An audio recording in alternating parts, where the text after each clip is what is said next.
მოგესალმებით, მწარე პოდკასტი. ჩვენი მთავარი პარტნიორი არის TBC, ასევე ჩვენი პარტნიორია დეველოპერული კომპანია Nexty.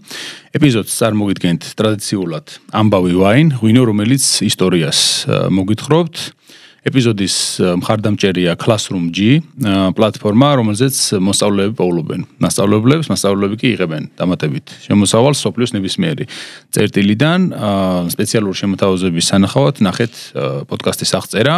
ასევე ჩვენი ახალი პარტნიორი არის დანამატების მაღაზია Ketogen G და მათი გამორჩეული პროდუქტი გონების ოპტიმაიზერი. ჩვენ დღევანდელი სტუმარი არის შოთა მათითაშვილი, ისტორიკოსი, არაერთგზის პოდკასტის სტუმარი. მოგესალმებით. ძალზე საინტერესო ეპიზოდებში და ჩვენ დღევანდელი თემა პრინციპში ერთ-ერთი მოთხოვნადი თემაც არის პოდკასტის მსმენელთაგან და ადრე რომ დავაანონსე, ძალიან დიდი ინტერესით შეხვდნენ ამას, რომ ელოდება ბევრი რომ მოისმინონ რა შეიძლება ითქვას აკადემიური ისტორიოგრაფიაში ამ საკითხზე. ეს საკითხი არის დავით აღმაშენებლის ერთ-ერთი უმნიშვნელოვანესი საკვანძო რეფორმა, რუის ურბნისის კრება. როდესაც საერთოდ განხილვა მიდის ხოლმე დავითის მოღვაწეობისა პირველი ნახევარი განსაკუთრებით, აი ამით არის ხოლმე შემოფარგლული ძირითადად, რომ დავითი იწყებს თავიდან სახელმწიფოს მოძლიერებაში იგულისხმება ის, რომ მან უნდა ცენტრალიზება მოახდინოს სახელმწიფოში, შუა საუკუნეების მონარქების მთავარი ისაა, ხო, დაბრკოლება ეს არის ხოლმე, რომ ძალაუფლებაში მოდიან, მაშინვე ფეოდალურ კლასს უჩნდება პრეტენზიები, შესაბამისად ისინი მეტ მოთხოვნებს აყენებენ, გიორგი მეორის დროსაც მოხდა მსგავსი, როცა დავით აღმაშენებლის მამის დროს, როდესაც ისინი გამოვიდნენ მეფის წინააღმდეგ და მეფე იძულებული გახდა, რომ ისინი მოეთაფლა, ასე ვთქვათ, დაესაჩუქრებინა ასე შემდეგ და ამით გაეჩერებინა. აი დავითის დროს, როდესაც იწყება იგივე პროცესი, იმიტომ რომ ყოველი მეფის ტახტზე ასვლის მერე ეს ხდება. დავითი ცოტა სხვა მიდგომებით გამოირჩეოდა ამ შემთხვევაში, მან გადაწყვიტა, რომ ცოტა არ იყოს და მოეთვინიერებინა ეს ფეოდალთა კლასი, დაემორჩილებინა ცენტრალური ხელისუფლებისათვის, ანუ მეფის ინსტიტუტის გაძლიერება სურდა მას და ამ გაძლიერებისთვის მთელი რიგი რეფორმები გაატარა, მათ შორის უმნიშვნელოვანესი თქმა უნდა არის სწორედ ამ ფეოდალთა კლასის დასუსტება, შესაბამისად მოთვინიერება, დამორჩილება და ამასთან ერთად ძალიან ძლიერი ფეოდალური ინსტიტუციის, ეკლესიის დამორჩილებაც. რუის ურბნისის კრებაზე ძალიან ბევრს საუბრობენ ხოლმე დღესაც, მაგრამ რეალურად რა მოხდა იმ კრებაზე, რა დადგენილებები მიიღეს, რა შეცვალა ამან შემდგომ პერიოდში, რატომ იყო ასეთი მნიშვნელოვანი და საკვანძო ეს საქართველოს სამეფოსთვის. ამაზე წარმოდგენა შედარებით უფრო ნაკლებად აქვთ ადამიანებს, ამიტომაც ვფიქრობ, რომ ძალიან სასარგებლო უნდა იყოს ეს ეპიზოდი, რომელშიც განვიხილავთ ამის ისტორიულ მნიშვნელობას, რას ნიშნავდა რუის ურბნისის კრება, რატომ ჩატარდა მაინც და მაინც აქ, რა დადგენილებები მიიღეს და რა შეიცვალა ამით საქართველოს ისტორიაში რეალურად. იმიტომ რომ ჩვენ მსგავსი მასშტაბის და ესეთი გავლენის მოვლენა პრინციპში არც გქონია საქართველოს შუა საუკუნეების ისტორიაში, ხო? მოდი დავიწყოთ პირველი რა თავიდან რაც შეიძლება ამ თემის გახსნა, ზოგადად რა იგულისხმება საეკლესიო კრებაში და რა შეიძლება გადაწყდეს, რა შეიძლება შეცვალოს საეკლესიო კრება.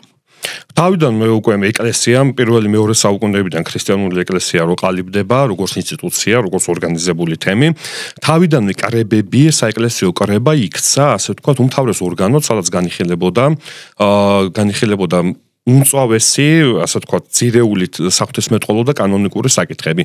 საქმე ის არის, რომ მართლმადიდებლური თეოლოგიის თანახმად თვითონ ეკლესია და თვითონ სიტყვაც მიგვითითებს მაგაზე ანტიკური ეპოქიდან არის ხო ცნობილი ეს სიტყვა და ზოგადად საკრებულოს და ყრილობას ნიშნავს და თვითონ ეკლესიის ბუნება მართლმადიდებლური ღვთისმეტყველების თანახმად არის კრებსითი.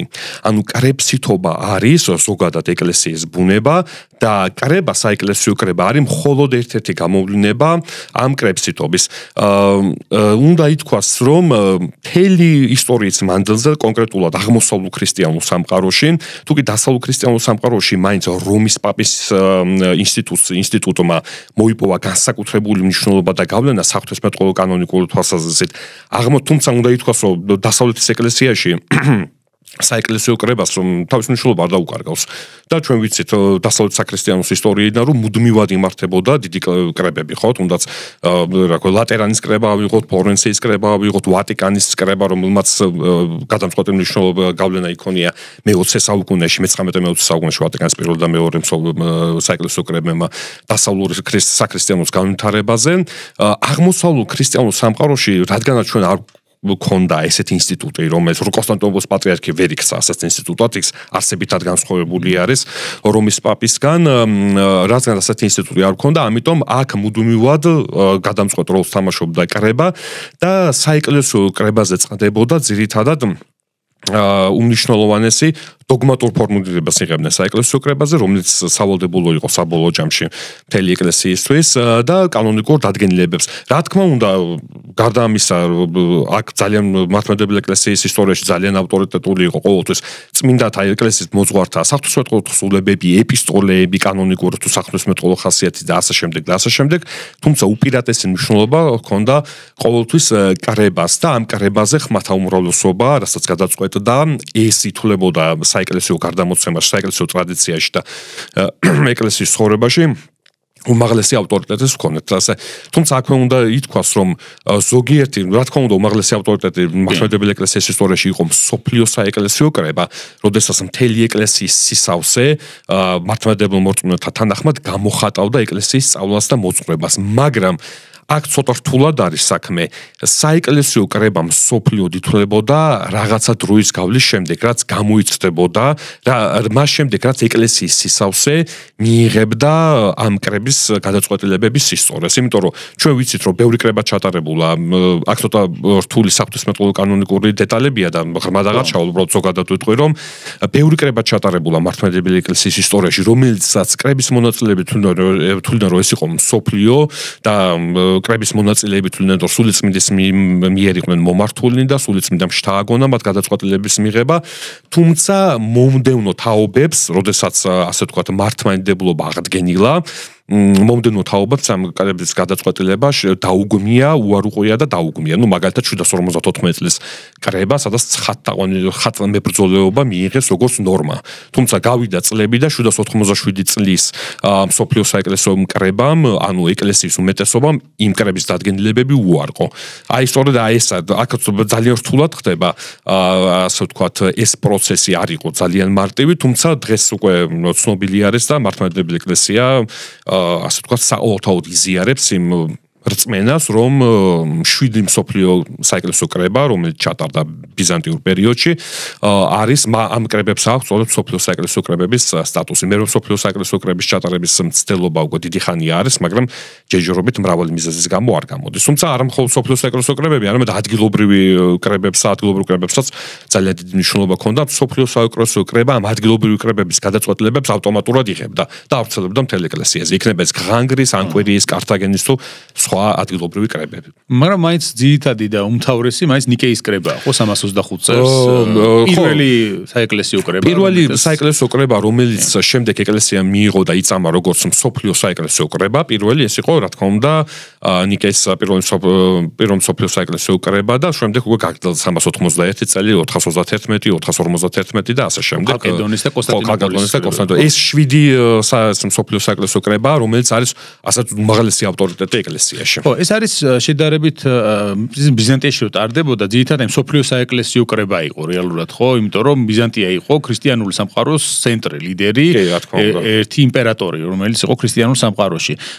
მაგრამ გარდა ამისა, ჩვენ ვიცით საეკლესიო კრებები, რომელიც ტარდება ამა თუ იმ სახელმწიფოს შიგნით, ხო?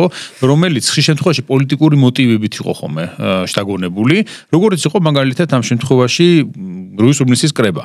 მაგრამ საქართველოში სანამ რუის ურბნისის კრება მოხდებოდა, თუ გვაქვს ჩვენ მსგავსი საეკლესიო კრებები, ან ცდილობები და რა მიზნები ჰქონდათ მაშინ? რა თქმა უნდა, ანუ ყოველ შემთხვევაში კრება არის მუდმივად არის საუკეთესო მეთოდი ეკლესიისთვის, ადგილობრივი ეკლესიისთვის, გამოხატოს თავისი საღვთისმეტყველო პოზიცია, გადაჭრას პრობლემები, დამიიღოს კანონები და ასე შემდეგ. ამიტომ ნებისმიერი ადგილობრივი ეკლესია იქნება ეს მთელ საქრისტიანობაში, ვლაპარაკობთ ჩვენ კათოლიკურ ეკლესიაზე თუ მართლმადიდებელ ეკლესიაზე, ყოველთვის მიმართავდა აი ამ მეთოდს. იკრიბებოდნენ ეკლესიის უმაღლესი წარმომადგენლები, რა თქმა უნდა, აქ ეკლესიას ყოველთვის განასახიერებს ეპისკოპოსი, თუმცა გარკვეულწილად ჰქონდა ჩვენ კრებებს ესწრებოდნენ როგორც დაბალი სამდელოების წარმომადგენლები, ისევე ერისკაცთა წარმომადგენლები. რა თქმა უნდა, ნებისმიერი ქვეყნის ისტორიაში იქნება ეს მართლმადიდებლური სამყარო რო ავიღოთ, ხო, დაწყებული, ბიზანტია თავისთავად გასაგებია. საქართველოს აღმოსავლეთ ქრისტიანული სამყარო საქართველოს სომხეთი იქნებოდა, რუსეთი იქნებოდა, აღმოსავლეთ ევროპის ქვეყნები იქნებოდა, ადგილობრივ კრებებს ყოველთვის დიდი მნიშვნელობა ჰქონდა. საქართველოში რა თქმა უნდა გვაქვს არაერთი კრება ადგილობრივი, თუმცა სამწუხაროდ ინფორმაცია გვაქვს ძალიან ცოტა, რას განიხილავდნენ ამ კრებებზე, თუნდაც წყაროები რაც გვაქვს შემორჩენილი, ბუნებრივია ძალიან ღრმა ტენდენციურია ეს წყაროები და რა ხდებოდა ამ კრებებზე რეალურად ბევრი არაფერი არ ვიცით. უბრალოდ რომ დავასახელოთ საქართველოს ისტორიისათვის ძალიან მნიშვნელოვანი კრებები ეს იქნება რა თქმა უნდა ქართულ სომეხთა ასე ვთქვათ განხეთქილების დროს ასე ვთქვათ იქ კონკრეტულად ცნობა არ გვაქვს რომ ასე ვთქვათ კრება ჩატარდა მე-7 საუკუნის დასაწყისში თუმცა იქ ძალიან მნიშვნელოვანი ეს თარიღი ძალიან მნიშვნელოვანია საქართველოს ეკლესიის ისტორიისთვის და გარკვეულწილად წყალგამყოფადაც შეიძლება იყოს თუმცა ეს ქართულ სომხური საეკლესიო სქიზმის ინტერპრეტაცია და წყაროებში როგორ აისახა ეს ცალკე საკითხია რა თქმა უნდა ჯავახეთის კრება რომლის ზუსტი თარიღი არ ვიცით სავარაუდოდ 850-იან წლებში უნდა ჩატარებული იყო და ეხებოდა გრიგოლ ხანძთელი მონაწილეობდა ამ კრებაში და ეხებოდა არსენის კათოლიკოსად დადგენას არსენის საფარელის კათოლიკოსად დადგენის პრობლემა განიხილებოდა ბევრი საეკლესიო პირი აპროტესტებდა იმიტომ რომ არსენის საფარელი მათი აზრით არ დაუდგენიათ ხელი არ დაუსხამთ მისთვის ასე ვთქვათ კანონიკური ნორმების დაცვით და თუმცა გრიგოლ ხანძთელი ჩაერია და იქ გვახსოვს რომ გვარამ მამფალთან მოვიდა დაპირისპირება კრებაზე და გრიგოლის ავტორიტეტმა გადაწყვეტა და არსენი გახდა ქართლის კათოლიკოსად არსენი პირველი რომელიც ძალიან გამორჩეული მოღვაწე იყო ადრეული შუა საუკუნეების საქართველოში რა თქმა უნდა როდესაც კრებებს ვლაპარაკობთ აქ უნდა ვახსენოთ ღვთილის კრება რომელიც ჩვენ არ ვიცით სხვადასხვა მოსაზრება თუ ღვთილის კრება როდის ჩატარდა ზოგი ვარაუდით ბაგრატ მესამის დროს მაგრამ მე ვთვლი რომ ბაგრატ მეოთხის დროს ჩატარდა სადაც სომეხმა არქიმანდრიტმა სოსთენმა მოახერხა რამდენიმე ქართველი თეოლოგის როგორც კრებების აქტები პირველად მიხეილ საბინმა გამოუქვეყნა მე-19 საუკუნეში როგორც კრების აქტები თვითონ საუბრობს ამის შესახებ სოსთენმა რამდენიმე ქართველი ღვთისმეტყველის დამარცხება მოახერხაო პოლემიკაში ბუნებრივია ლაპარაკი ეხებოდა ქრისტეს ერთბუნევნობას მონოფიზიტობასა და დიოფიზიტობას ანუ მონოფიზიტობა უკვე ის არის რატომ ჩვენი ისტორიკოსები მაინც ხმარობენ მაგრამ კავკასული ტერმინი ანუ ქალკედონისა და ალტიკალკედონურ ბანაკებს შორის მაგრამ აქ გამოვიდა ცნობილი საეკლესიო მოღვაწე რომელიც რუსულნისის კრების აქტებში სინოდიკონში იხსენიება გარდაცვლილებს შორის ექვთიმე გრძელი ასეთი ზეწოდება ჰქონდა ქართველი საეკლესიო პირი რომელმაც მოახერხაო სოსთენის დამარცხება ამ საღვთისმეტყველო პოლემიკაში უნდა ვთქვათ ასევე დავით აღმაშენებლის დროს გამართული რუსულნისზე არ ვიცი შეიძლება რუსულნისის მასშტაბის კრება არ იყო მაგრამ საკმაოდ მნიშვნელოვანი კრება იყო უნდა გამართულიყო დაახლოებით 1122 წლიდან 1125 წლამდე დავით აღმაშენებლის უკვე ბოლო პერიოდში მეფობის ეს იყო ქართულ სომეხთა საეკლესიო კრება უნდა ითქვას რომ მე-11-12 საუკუნეებში ქართულ სომეხთა საეკლესიო საღვთისმეტყველო პაექრობა ძალიან ხშირად აქ ადგილი და თამარის დროსაც გამართულა ეს არაერთხელ ეს საეკლესიო პაექრობა და ეს საერთო კრება იმართებოდა საეკლესიო კრება სადაც მე ვთვლი რომ საქართველოს სამეფო ხელისუფლების მცდელობა იყო რომ რაღაცნაირად სომხები შემოერიგებინათ, იმიტომ რომ სახელმწიფო შემოდიოდა. რა თქმა უნდა და წარმოიდგინე რამდენად უფრო დიდი პლუსი იქნებოდა საქართველოს სამეფოსთვის, თუ კი სომხები და სომხური და ქართული ეკლესია ერთმანეთთან მოახერხებდა შეთანხმება საღვთისმეტყველო საკითხებზე. ანუ გადაიჭრებოდა ეს უმწვავესი პრობლემა, იმიტომ რომ ეს პოლიტიკური საკითხი არის. ხო, პოლიტიკური საკითხი და დავით აღმაშენებლის სწორედ მოტივი ეს იყო, რომ შემოერიგებინა სომხები, გაერკვიათ იქ რაზე იყო ლაპარაკი ქრისტეს ბუნებასთან და პირთან დაკავშირებით. სამწუხაროდ ეს კრება დამთავრდა, სავარაუდოდ 1120 წელს გაიმართა. ეს კრება უშედეგოდ დამთავრდა, იქ პირდაპირ წერია წყაროში, რომ ისეთ საკითხების განხილვაში შევიდნენ, ეთყობა დავით აღმაშენებელმაც ვეღარ გაიგო რაზე იყო ლაპარაკი და აიძულა კრების მონაწილეები, რომ კრება დაესრულებინა დროზე, აბსოლუტურად უშედეგოდ დამთავრდა, ისევ როგორც ბიზანტიასა და სომხეთს შორის უამრავი საეკლესიო პაექრობა, რომლის კარგი მიზანი ჰქონდა, რომ სომხებსა და მართლმადიდებელ ეკლესიას შორის, ასე თუ ბიზანტიურ წესის ეკლესიას შორის მოეხერხებინა შეთანხმება. თუმცა ყველა ეს მცდელობა სამწუხაროდ ჩაფლავდა მთელი დიდი მიზეზების გამო, პოლიტიკის გარდა აქ ტერმინოლოგიური შეუთავსებლობაც იყო და ასე შემდეგ. ასე რომ მიუხედავად იმისა, რომ ჩვენ არ გვაქვს ბევრი ინფორმაციას, საკმარის ინფორმაციას ავთვლით საქართველოს ეკლესიაში გამართულ საეკლესიო კრებებთან დაკავშირებით შეგვიძლია ვთქვათ, რომ კი კრება იყო როგორც სხვა ეკლესიებში საქართველოს ეკლესიაშიც აპრობირებული მეთოდი გადაიჭრათ ეს მნიშვნელოვანი საკითხები, რაც იდგა ასე ვთქვათ საქართველოს ეკლესიის წინაშე. ახლა მე აი ამ პოლემიკამ და ეკლესიების შერიგების მცდელობამ გამახსენა იმპერატორ ზენონის თავის დროზე მიღებული გადაწყვეტილება ენოტიკონი, ხო? ზენონისა, რომელმაც სადა რაღაცა სიმბიოზის რაღაცა შუალედის პოვნა მათ შორის და რაღაცაც ფიქრობენ, რომ იმ პერიოდის საქართველოსზეც მიაწერენ ხოლმე, რომ ანუ ვახტანგ გორგასლის დროს ენოტიკონი რამდენი. კი, ჩვენ ვახტანგ გორგასლის ეპიზოდში გვქონდა მაგაზე ლაპარაკი, ხო? თუმცა მეორე თვით ეს არათუ შემრიგებლური, არამედ უფრო მიაფიზიტური ანტიქალკედონური დოკუმენტი იყო. ხო, კი, ვიდრე იმიტომ აკაკი პატრიარქის და სქიზმა მოხდა რომსა და კონსტანტინოპოლის შორის მაშინ და ხო, მაგრამ მსგავსი დოკუმენტი სამწუხაროდ მე აქვე ვიტყვი ძალიან მოკლედ, რომ რატომ მჯერა რომ მომავალში, ალბათ შორეულ მომავალში ბიზანტიური წესის ეკლესია, ანუ ჩვენ და ანტიქალკედონური აღმოსავლური ეკლესიები საბოლოო ჯამში ალბათ რაღაც შეთანხმებას მივაღწევთ.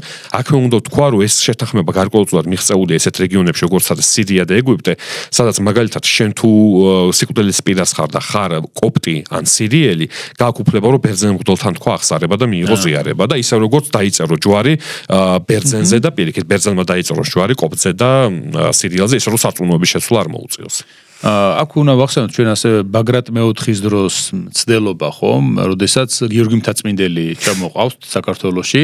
აი რა პრობლემა იდგა ბაგრატის წინაშე და რატომ გახდა საჭირო ესეთი ცნობილი მოღვაწის ჩამოყვანა ბიზანტიის იმპერიიდან, როგორც იყო გიორგი მთაწმინდელი, სხვადასხვა მე დამთავრებული ვახთ წმინდა გიორგი მთაწმინდელის სახელობის გიმნაზია ქარელში და ამ პიროვნების ბიოგრაფიით თავისუფლად როცა მოსწავლე ვიყავი, მაშინ მე ჩვენ გვიხსნიდნენ ხოლმე ბუნებრივია და ძალიან საინტერესო იყო ჩემთვის, იმიტომ რომ შუა საუკუნეებში ქართველი მოღვაწე, რომელიც მოღვაწეობს ბიზანტიის იმპერიაში, ანუ რომის იმპერიაში ფაქტობრივად იმ დროისა და თან ცნობილია იმით, რომ იყო მწიგნობარი. გიორგი მთაწმინდელს, როგორც მისი ცხოვრების ავტორი გიორგი მცირეწელს, დახვდა თავზარდამცემი სიტუაცია საქართველოში. საქმე ის არის, რომ რუის ურბნიცის კრების ძეგლის წერაში რამდენადაც ტენდენციურად არ უნდა მივიჩნიოთ ეს თხზულება და ძალიან ტენდენციურია ეს იმიტომ რომ მეფის ხელისუფლების პოლიტიკის გამტარებელია, უნდა ითქვას, რომ როდესაც ზნეობრივ საკითხებზე მიდგება საქმე, როგორც ჩანს, ეს პრობლემები, რაც 1005 წლისთვის უკვე იდგა საქართველოს ეკლესიის წინაშე, სათავეს გაცილებით უფრო ადრე იღებდა და გიორგი მთაწმინდელის ცხოვრებაში აღწერილია ეს ძალიან მძიმე ზნეობრივი მდგომარეობა, რაც იმ პერიოდის საქართველოში იდგა. გარდა იმისა, რომ ინტელექტუალური და სულიერი პრობლემების წინაშე იდგა საქართველოს ეკლესია, იყო ძალიან გავრცელებული, რაც ურბნიცის ძეგლის წერაც საუბრობს, სიმონია.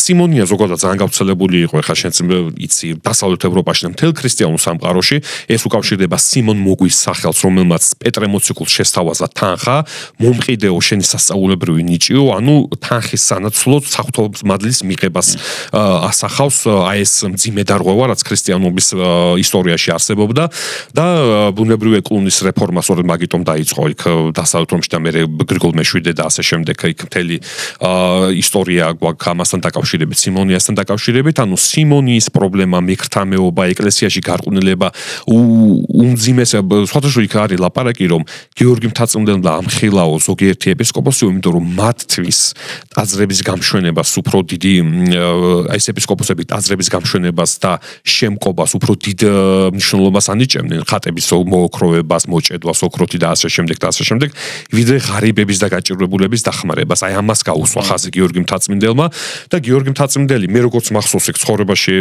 დიდი ხანი აღარ ჩამიხედავ ცხოვრებისთვის, მაგრამ იქ როგორც არის ცხოვრებაში 5 წელი გაატარა საქართველოში და აღლესვაო მახვილი მხილებისა და ეს მახვილი მხილებისა მიმართული იყო მეფიდან დაწყებული უკანასკნელ ასე ვთქვათ იმამდე კარისკაცამდე დამთავრებული, ანუ განსაკუთრებულად მკაცრი მეფის წინაშეც იყო გიორგი მთაწმინდელი, მეფესთან მიმართებაშიც იყო ბაგრატ მეოთხესთანაც, რომლის ასე ვთქვათ ზნეობრივი საქციელი მისთვის საერთოდ არ იყო მიღებული. და აქ ლაპარაკი არის აი და აქ როგორც ჩანს უკვე მე-11 საუკუნეში ეკლესიის ფეოდალიზაცია არის შორს წასული. ანუ სამოდოლოება და ეს ქრისტიანი სამძლავროებისთვის და ეკლესიისთვის ყოველთვის პრობლემა იყო სიხარბე, ძალაუფლებისკენ სწრაფვა, სიმონია, სიმდიდრის მოხვეჭის სურვილი და არაღარ ბღატაკების დაახმარების სურვილი, ეს იყო ყოველთვის ეს ჯერ კიდევ გვხვდება ამაზე მინიშნებები პირველ-მეორე საუკუნეებში. და ადამიანური ბუნებიდან გამომდინარე. ადამიანური ბუნებიდან გამომდინარე, როდესაც ორგანიზებულ ფორმას იღებს რაღაცა მოძღვრება, რაღაცა დოქტრინა, როდესაც იერარქიასთან გვაქვს საქმე, ხო? სადაც იერარქია იქ ყოველთვის არის კონფორმიზმი, ყოველთვის არის ჩაგვრა, ყოველთვის არის განსხვავებულად მოაზროვნეთა დევნა და ასე შემდეგ. და აი სწორედ გიორგი მთაწმინდელმა რაც მოახერხა იმ 5 წელიწადში და ასე ვთქვათ, მე უნდა ითქვას, რომ დიდი სიხარულით დატოვა ეს ქვეყანა. იქ ამაზეც არის მინიშნება, რომ დიდი სიხარულით დატოვა დაბრუნდა ბიზანტიაში საქართველოს. ხო, მე მახსოვს, რომ თვითონაც შესთავაზეს, ხო, ეპისკოპოსობა, მაგრამ უარი თქვა, ხო. ეს გავრცელებული მოტივია ქრისტიანულ ასკეტურ ლიტერატურაში, რომ ესე იგი პატივს ხედავ და პატიჟის რაგან მეშინისა, როგორც პატიჟი ანუ სასჯელი. როგორც გრიგოლ ხანძთელის ცხოვრებაშიც არის, ანუ პატივს არ იღებენ, რათა არ ჩავარდნენ ყველაზე მძიმე ქრისტიანობის გაგებით, ყველაზე მძიმე ცოდვაში ამ პარტავნებაში. ხო, მე მახსოვს ასევე გიორგი მთაწმინდელის მოწვევიდან, რომ მას მიყავდა ხოლმე საქართველოსდან, ხო, იმაში. ბავშვები, კი, მიყავდა ხოლმე. წაიყვანა ცნობილია, რამდენიმე ათეული ბავშვი წაიყვანა ბიზანტიაში, რათა განათლება მიიღოთ ბიზანტიაში.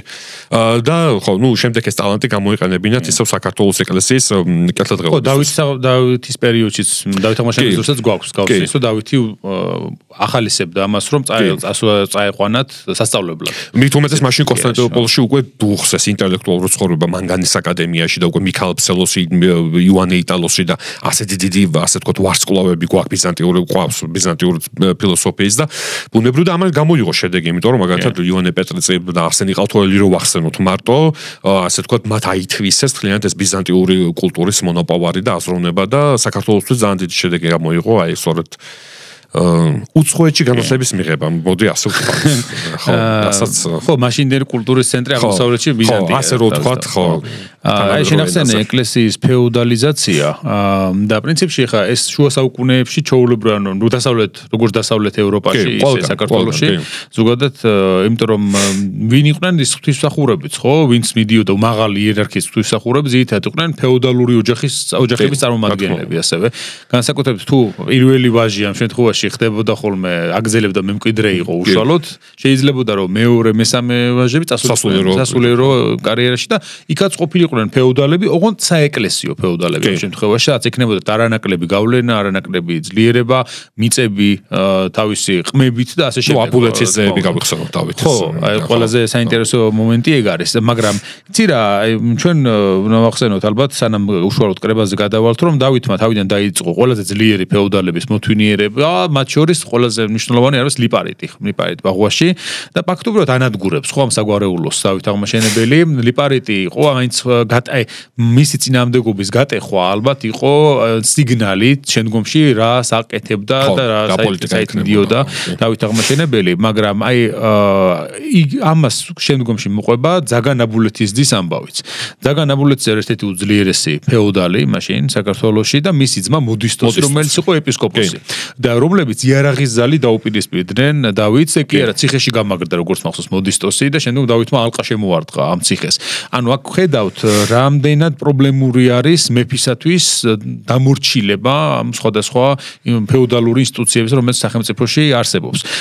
და უკვე შემდგომში როცა ამათ ამარცხებს დავითი და ამავე დროს იწყებს ნელა საქართველოს შეკოწიწებას, გაერთიანებას, იმიტომ რომ ვიცით რა მძიმე მდგომარეობა იყო მაშინ ხო თურქ-სელჩუკები ფაქტობრივად თელ აღმოსავლეთ საქართველოში მუდმივად თურქმანები მოძრაობდნენ, იქ თავის დროზე იმასაც კი წერს მეფეს კი ვერ გადმოდიოდა გიორგი მეორეზე წერს ხო მეფეს რო გადმოსულიყო ჯერ რომ ზვერავები რო გაეგზავნა ენახა რა ხდებოდა საერთოდ იქით და შესაბამისად აი ამ გაუცხოებული და შესაბამისად ეს ძალიან თურქებისგან დალაშქრული ტერიტორიის ნენელა და ათვისებას და შემდგომში დაბრუნებას იწყებს აქ და თავისთავად აი ამის ნაწილი არის აი ამ ფეოდალების აქ აღმოსავლეთ საქართველოს ფეოდალების განსაკუთრებით და მე უკვე კახეთის სამეფოს შემოერთებაც. და თავისთავად აი ამ პერიოდში ხდება რუის ურბნისის კრებაც, რომელიც 1005 წელს არის. ანუ ხან 4 მე მახსოვს რომ სხვა თარიღება ხდება ხოლმე, ხო 1003, 1004, 1005, მაგრამ მე ვფიქრობ, აი როგორ უნდა განიცადოს ეს ერწუხის ბრძოლა ხდება 1 წლით ადრე, მე მგონი ხო, ანუ 1004 წელს ხდება ერწუხის ბრძოლა, რომელიც იყო გადამწყვეტი კახეთ-ერეთის შემოერთებისთვის საქართველოს სამეფოსთვის. ხო, თარიღთან დაკავშირებით რაც შეეხება თარიღს, ესე თარიღი ზუსტად დასახელებული რუის ურბნისის კრების არ არის, თუმცა ვახუშტი ბაგრატიონი იყო პირველი, რომელმაც ზუსტი თარიღი დაასახელა, ლოგიკურად მიყვა ამ თარიღს, ეს არის თითქოს 1003 წელი და 1003 წელი დიდხანს იყო გავრცელებული. ივანე ჯავახიშვილიც მიყვება ამ თარიღს, თუმცა უნდა ითქვას, რომ მეორე და უფრო ლოგიკური თარიღი 1005 წელი, რომელიც საბოლოო ჯამში გამოარკვია ენრიკო გამბიძაშვილმა გამოარკვია, რომ ამ პერიოდში ამ წელს უნდა მომხდარიყო რუის ურბნისის კრება. რატო ხდება ეს აღრევა? იმიტომ რომ ზოგიერთ ხელნაწერში წერია ქრონიკონი 321 წელი, ხოლო ზოგიერთში წერია 323 წელი. 321 წელი ქრონიკონი, ქართული ქრონიკონი განმოვიყენო თანამედროვე წელთაღრიცხვაზე, ეს არის 1001 წელი, როდესაც დავითმა აიღო ზედაზნის ციხე. და ამის მერე 2 წელს მერე მოხდაო რუის ურბნისის კრება. ესე იგი თუ 1001 წელს აიღო ზედაზნის ციხე, მომხდარა 1003 წელს რუის ურბნისის კრება ჩატარებულა, ხოლო თუ აიღო 323 წელს ქრონიკონს, რაც არის თანამედროვე წელთაღრიცხვით 1003 წელი, მაშინ მომხდარა 2 წელს მერე 1005 წელს. ენრიკო გამბიძაშვილმა 1003 წელს აიღო ზედაზენი და 1005 წელს ხო, აი მეორე ვერსიის თანახმად, რომელიც ჩემი აზრით უფრო მართებულია, დავით აღმაშენებელი იღებს ზედაზნის ციხეს, 1004 წელს კვდება კვიდიკე, კახთა მეფე, მერე ხდება ერწუხის ბრძოლა, ნუ მის მემკვიდრედ იქცევა დავით აღმაშენებლის მემატიანე, რო ვთქვათ, სულად შეუფერებელი მმართველობისთვის კაცი ცუნდრუკი, ახსართანი, რომელსაც დაიჭერენ და ჩააბარემენ დავით აღმაშენებელს, ერწუხის ბრძოლის მერე ერწუხის ადარი არ უცეთ, მაგრამ ნუ იმ სადღაც კახეთ-ერეთში არის, იყო ყოველ შემთხვევაში მოხდა ეს ბრძოლა და დავითი იერთებს კახეთ-ერეთს და ამის შემდეგ უნდა გამართულიყო, როდესაც უკვე ეს სერიოზული პრობლემა მოაგვარა დავით აღმაშენებელმა და რატო? იმიტომ რომ მე-11-მე-12 საუკუნეების საქართველოს მეფეების ტიტულებში პრაქტიკულად ზუსტად აისახებოდა ის რეალური სიტუაცია მათ ტიტულატურაში, რაც ის ტერიტორიები, რასაც საქართველოს მეფეები იმ პერიოდში ფლობდნენ. და რუის ურბნისის ძეგლის წერაში, მაგალითად, ბაგრატ მესამემ რომ მოიპოვა რანთა და კახთა სამეფო, იწოდება რანთა და კახთა მეფედ, მეფე აფხაზთა ქართველთა რანთა და კახთა, როდესაც დაკარგა, ეს ტიტული ჩამოშორდა. დავით აღმაშენებელი იწოდება მეფე აფხაზთა ქართველთა რანთა და კახთა, რაც თითქმის მთელი უეჭველობით ამტკიცებს იმას, რომ დავით აღმაშენებელმა რუის ურბნისის საეკლესიო კრება მოიწვია მას შემდეგ, რაც მოაგვარა პრობლემა აღმოსავლეთ საქართველოში, იმიტომ რომ კრება იმართება სადღაც რუისსა და ურბნის შორის, ამ თანამედროვე დასახლებულ პუნქტს შორის აღმოსავლეთ საქართველოში. და ეს უსაფრთხოება რო უზრუნველყო, ბუნებრივია, რომ მას შემდეგ, რაც კახეთიდან საფრთხე გაანეიტრალა და შემოუერთა საქართველოს, მას შემდეგ ჩაატარა კრება და ეს ტიტულატურაშიც აისახა, დავითი იხსენება რანთა და კახთა მეფედ. ამიტომ კრების ჩატარების თარიღი მიუხედავად იმისა, რომ ზოგიერთი სპეციალისტი მაინც ეცნაამდეგება ამას, უნდა იყოს 1005 წელი. კი, იმიტომ რომ ხო, აი ეს ძალიან მნიშვნელოვანი არგუმენტი არის, მე ვფიქრობ, იგივე ერწუხის ბრძოლაც, ზედაზნის ციხის აღების შემდეგ რამდენი წელი მოილია ეს ყველაფერი და მერე მიადგა უკვე რახან არის მოხსენებული, როგორ არის ძეგლის წერაში, ღვთისმსახურისა და ღვთისაგან დაცული აფხაზთა ქართველთა რანთა და კახთა თვითმპყრობელი მეფის დავითისა მრავალნი იყვნენ წელი, ხო? შესაბამისად, აქ უკვე გვაქვს ეს ტიტული და შესაბამისად ამას უნდა აღნიშნავდეს, რომ იმის მერე რაღაც ამბის მერე ხდება. რატომ მოხდა ეს კრება მაინც და მაინც რუის ურბნისში? რა მნიშვნელობა აქვს განსაკუთრებული რუის ურბნისში? ზუსტად ცნობილი არ არის კონკრეტულად აი ზუსტი პასუხი მაგაზე, რა თქმა უნდა, არ გვაქვს საერთოდ არ არის, თქვენ რატომ მაინც და მაინც რატო არა რა ტიპის საეკლესიო ცენტრი იყო? რატო მაგალითად არა მცხეთაში, სადაც ვალდებული იყო ყველა ეპისკოპოსი, დღემდე ვალდებულია, რომ ხელდასხმა თუ სრულდება, უნდა შესრულდეს ეპისკოპოსად ხელდასხმა აუცილებლად სვეტიცხოველია მთავარი ქართული ტაძარი. რუის ურბნისი ალბათ ერთ-ერთი მიზეზი ის არის, არ ვიცი, აქ სტრატეგიული მნიშვნელობა, ანუ აქ უსაფრთხოების თვალსაზრისით უნდა ყოფილიყო. ერთადერთი შეგვიძლია ვთქვათ, რომ ეს იყო ის ადგილი, სადაც აღმოსავლეთ საქართველოსთან და დასავლეთ საქართველოსთანაც ყველაზე ადვილად ჩამოვიდოდნენ ეპისკოპოსები. იმიტომ დაახლოებით ცენტრშია, საქართველოს გეოგრაფიული ცენტრია. ეს ერთი ვარაუდი, მხოლოდ ვარაუდია, არაფერს არ ვამტკიცებ. მეორე არის რუისი და ურბნისი უძველესი ეპარქია. ერთ-ერთი ყველაზე ძველი ეპარქია. ურბნისის ხო, მროველი არის ამ ეპისკოპოსი და გავიხსენოთ, რომ თვითონ მროველის მნიშვნელობა, მროვის ეპისკოპოსების მნიშვნელობა გავიხსენოთ, რომ ერთ-ერთი უძველესი ტაძარია, უძველესი წარწერები თურბნიში სწორედ და ამასაც აი ამ ორ ფაქტორს ალბათ უნდა შეესრულებინა ტრადიციული სხვა არ ვიცი, აი რატო უნდა გამართულიყო, მაინც ეს რთული სათქმელია, კონკრეტულად რამე მიზეზი თუ იყო. კი, ჩვენ ვიცით ასევე პირები, რომლებიც მოხსენიებულები არიან ამაში და ესწრებოდნენ სავარაუდოდ კრებას, ხო? იმიტომ რომ მათ შორის მოხსენიებული არის გიორგი მეორე, რომელიც არის მოხსენიებული მეფეთ, ხო? მთელი აღმოსავლეთის და დასავლეთის კესაროსად მოხსენიებული არის დედოფალი ავგუსტა მართა მარიამი, ანუ ბიზანტიის ყოფილი დედოფალი. მოხსენებულია თქმა უნდა დავით აღმაშენებელი, რომელიც მონაწილეობს ამ შემთხვევაში, თვითონ მეფე, ანუ დავითი მონაწილეობს. არის წმინდა დედოფალი და ღვთისმსულიერი ჩვენი დედის მარია მონაზონის საუკუნო იყოს ხსენება, ასე წერია. მარია მარწრუნი არის, ეს არის ბაგრატ მეოთხის დედა, რომელიც უნდა გარდაცვლილიყო ან 60-იან, 70-იან, 80-იან წლების სენექერიმის ქალიშვილი. კი, იმიტომ რომ როგორც ჩანს მარიამს ძალიან დიდი მნიშვნელობა ჰქონდა შვილიშვილის აღზრდაშიც. გიორგი მეორის აღზრდაშიც აშკარა, იმიტომ რომ ეს არა, ანუ როგორც ჩანს ღრმად მოხოცებული გარდაიცვალა. ასევე წერია რომ მთელი საქართველოს ყოვლად ღირსი მამამთავრის ჩვენი წმინდის მთავარეპისკოპოსის კათალიკოს იოანესი. იოანე, რომელიც უძღვებოდა კრებას, რომელიც იყო პირ და ესე იგი წინამძღვარ და პირ კრებისაო, ასე წერია, კი. კი, და წმინდა ბერისა და ჩვენი სულიერი მამის ევსტრატი მონაზონისა მრავალი იყვნენ წერილი. საქმე ის არის, რომ სინოდიკონის ბოლოს, როდესაც იხსენიებიან ცოცხლები და მერე იხსენიებიან გარდაცვლილები. ევსტრატი მონაზონი არის ცოცხლებში მოხსენიებული, წარმოდგენა არ აქვს არავის ვინ არის ევსტრატი მონაზონი. თუ არაფერი არ ვიცი ჩვენ, მაგრამ ძალიან უცნაური აქ რა არის, ევსტრატი მონაზონი იხსენიება ყველა საქართველოს ეკლესიაში ყველაზე მნიშვნელოვან პირებს შორის, ჯერ კათალიკოსი არის დასახელებული, მერი არის ევსტრატი დასახელებული და მხოლოდ ევსტრატის შემდეგ არის გიორგი ჭკვიანთმოძღვარი. ეხლა დავით აღმაშენებელის ისტორია, ვინც ეს ეხლა ყველა მიცის გიორგის მნიშვნელობა, მისი ფიგურის მნიშვნელობა. გიორგი არის მაგის შემდეგ დასახელებული, ჯერ ევსტრატია დასახელებული. ჯერ ევსტრატია და შემდეგ წერია ჩვენი ღირსეული მეუფის ამკრების თვალად ცნობილის წიგნობარ თუხუცესის გიორგი მონაზონისა მრავალი იყვნენ. ანუ ესე იგი ისეთი მნიშვნელოვანი ადგილი ჰქონდა ევსტრატის, არის ამასთან დაკავშირებთან მონაზონის სახელით არის დასახელებული. ევსტრატი ამ მონაზონზეც ტერმინზეც ვიტყვი მე. გიორგის საქმე ის არის, რომ როგორც ჩანს ევსტრატის ჰქონდა ის თანამდებობა, რომელიც კონკრეტულად ასე არ იხსენიება რუისურნიში, მაგრამ უნდა ყოფილიყო მოძღვარი. მოძღვრის ინსტიტუტზე ვილაპარაკებ რუისურნისის ძეგლის კანონების განხილვისას უნიშნულოვანესი თანამდებობა იყო ეს საეკლესიო ხარისხი, ასე ვთქვათ, საქართველოს ეკლესიაში და ძალიან უცნაური ის არის, ზოგიერთ წყაროში მაგალითად ხელმწიფის კარის გარიგებაში ჯერ მოძღვარი იხსენიება, მერე კათალიკოსი იხსენიება, მერე წმინდობარჭყონენთა თუხუცესი იხსენიება. ესე იგი რა მნიშვნელობა ჰქონდა ამ საეკლესიო თანამდებობას ქართული ქრისტიანობისთვის, რა მნიშვნელობა ჰქონდა, უნიკალური იყო როგორც ჩანს ქართული ქრისტიანობისთვის თანამდებობა, რომ კათალიკოსის წინ ეგ იხსენიება, მოძღვარი იხსენიება, რომელიც რა თქმა უნდა ეს საუკუნეების მერე დაიკარგა და საერთოდ ბევრი ინსტიტუტი ქართული ეკლესიის რომელიც ძეგლის წერაში აღწერილია, საუკუნეების მერე განსაკუთრებით რუსეთთან შეერთების მერე საერთოდ გაქრა. ხო, აი ეს ვიცით ევსტრატი მონაზონი და ესეც ვარაუდია რომ მოძღვარის სახელითაც არის უბრალოდ ევსტრატი მონაზონი. შესაძლოა მეორე ვარიანტია რომ შესაძლოა დავით აღმაშენებლის მოძღვარი იყო. იმიტომ დავით აღმაშენებლის მოძღვრად იხსენიება მერე გვიან უკვე დავით აღმაშენებლის სიცოცხლის ბოლო წლებში იოანე მონაზონი. ამიტომ რადგან უბრალოდ მონაზონის ტიტულით არის მოხსენიებული და არავით არის სხვა თანამდებობა არა აქვს, ხო? შეიძლება დავით აღმაშენებლის სულიერი მოძღვარი იყო, დავითი მას აბარებდა აღსარებას.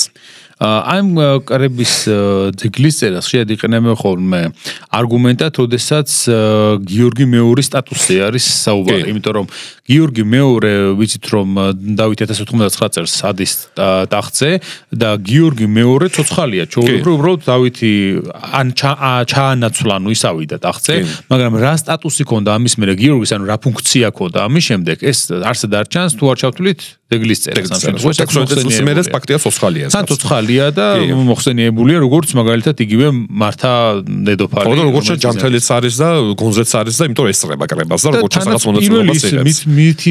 მისგან იწყება ჩამონათვალი. საქმე ის არის, რომ ეგ არსენი ყალთველი, რომელიც ამ ძეგლის წერის ავტორია, მას როგორც ჩანს რაღაც უხერხულობა უნდა განეცა და ესე იგი დავითი არის დე ფაქტო კი არა მეფეა, რომელიც რეალურად მართავს სამეფოს, მაგრამ რეალურად უპირატესობა მაინც გიორგი არის, მეფეთ თუ მამა. მამა და პირველი ის იყო მეფე და დავითი ვაჟია მაინც, ხო?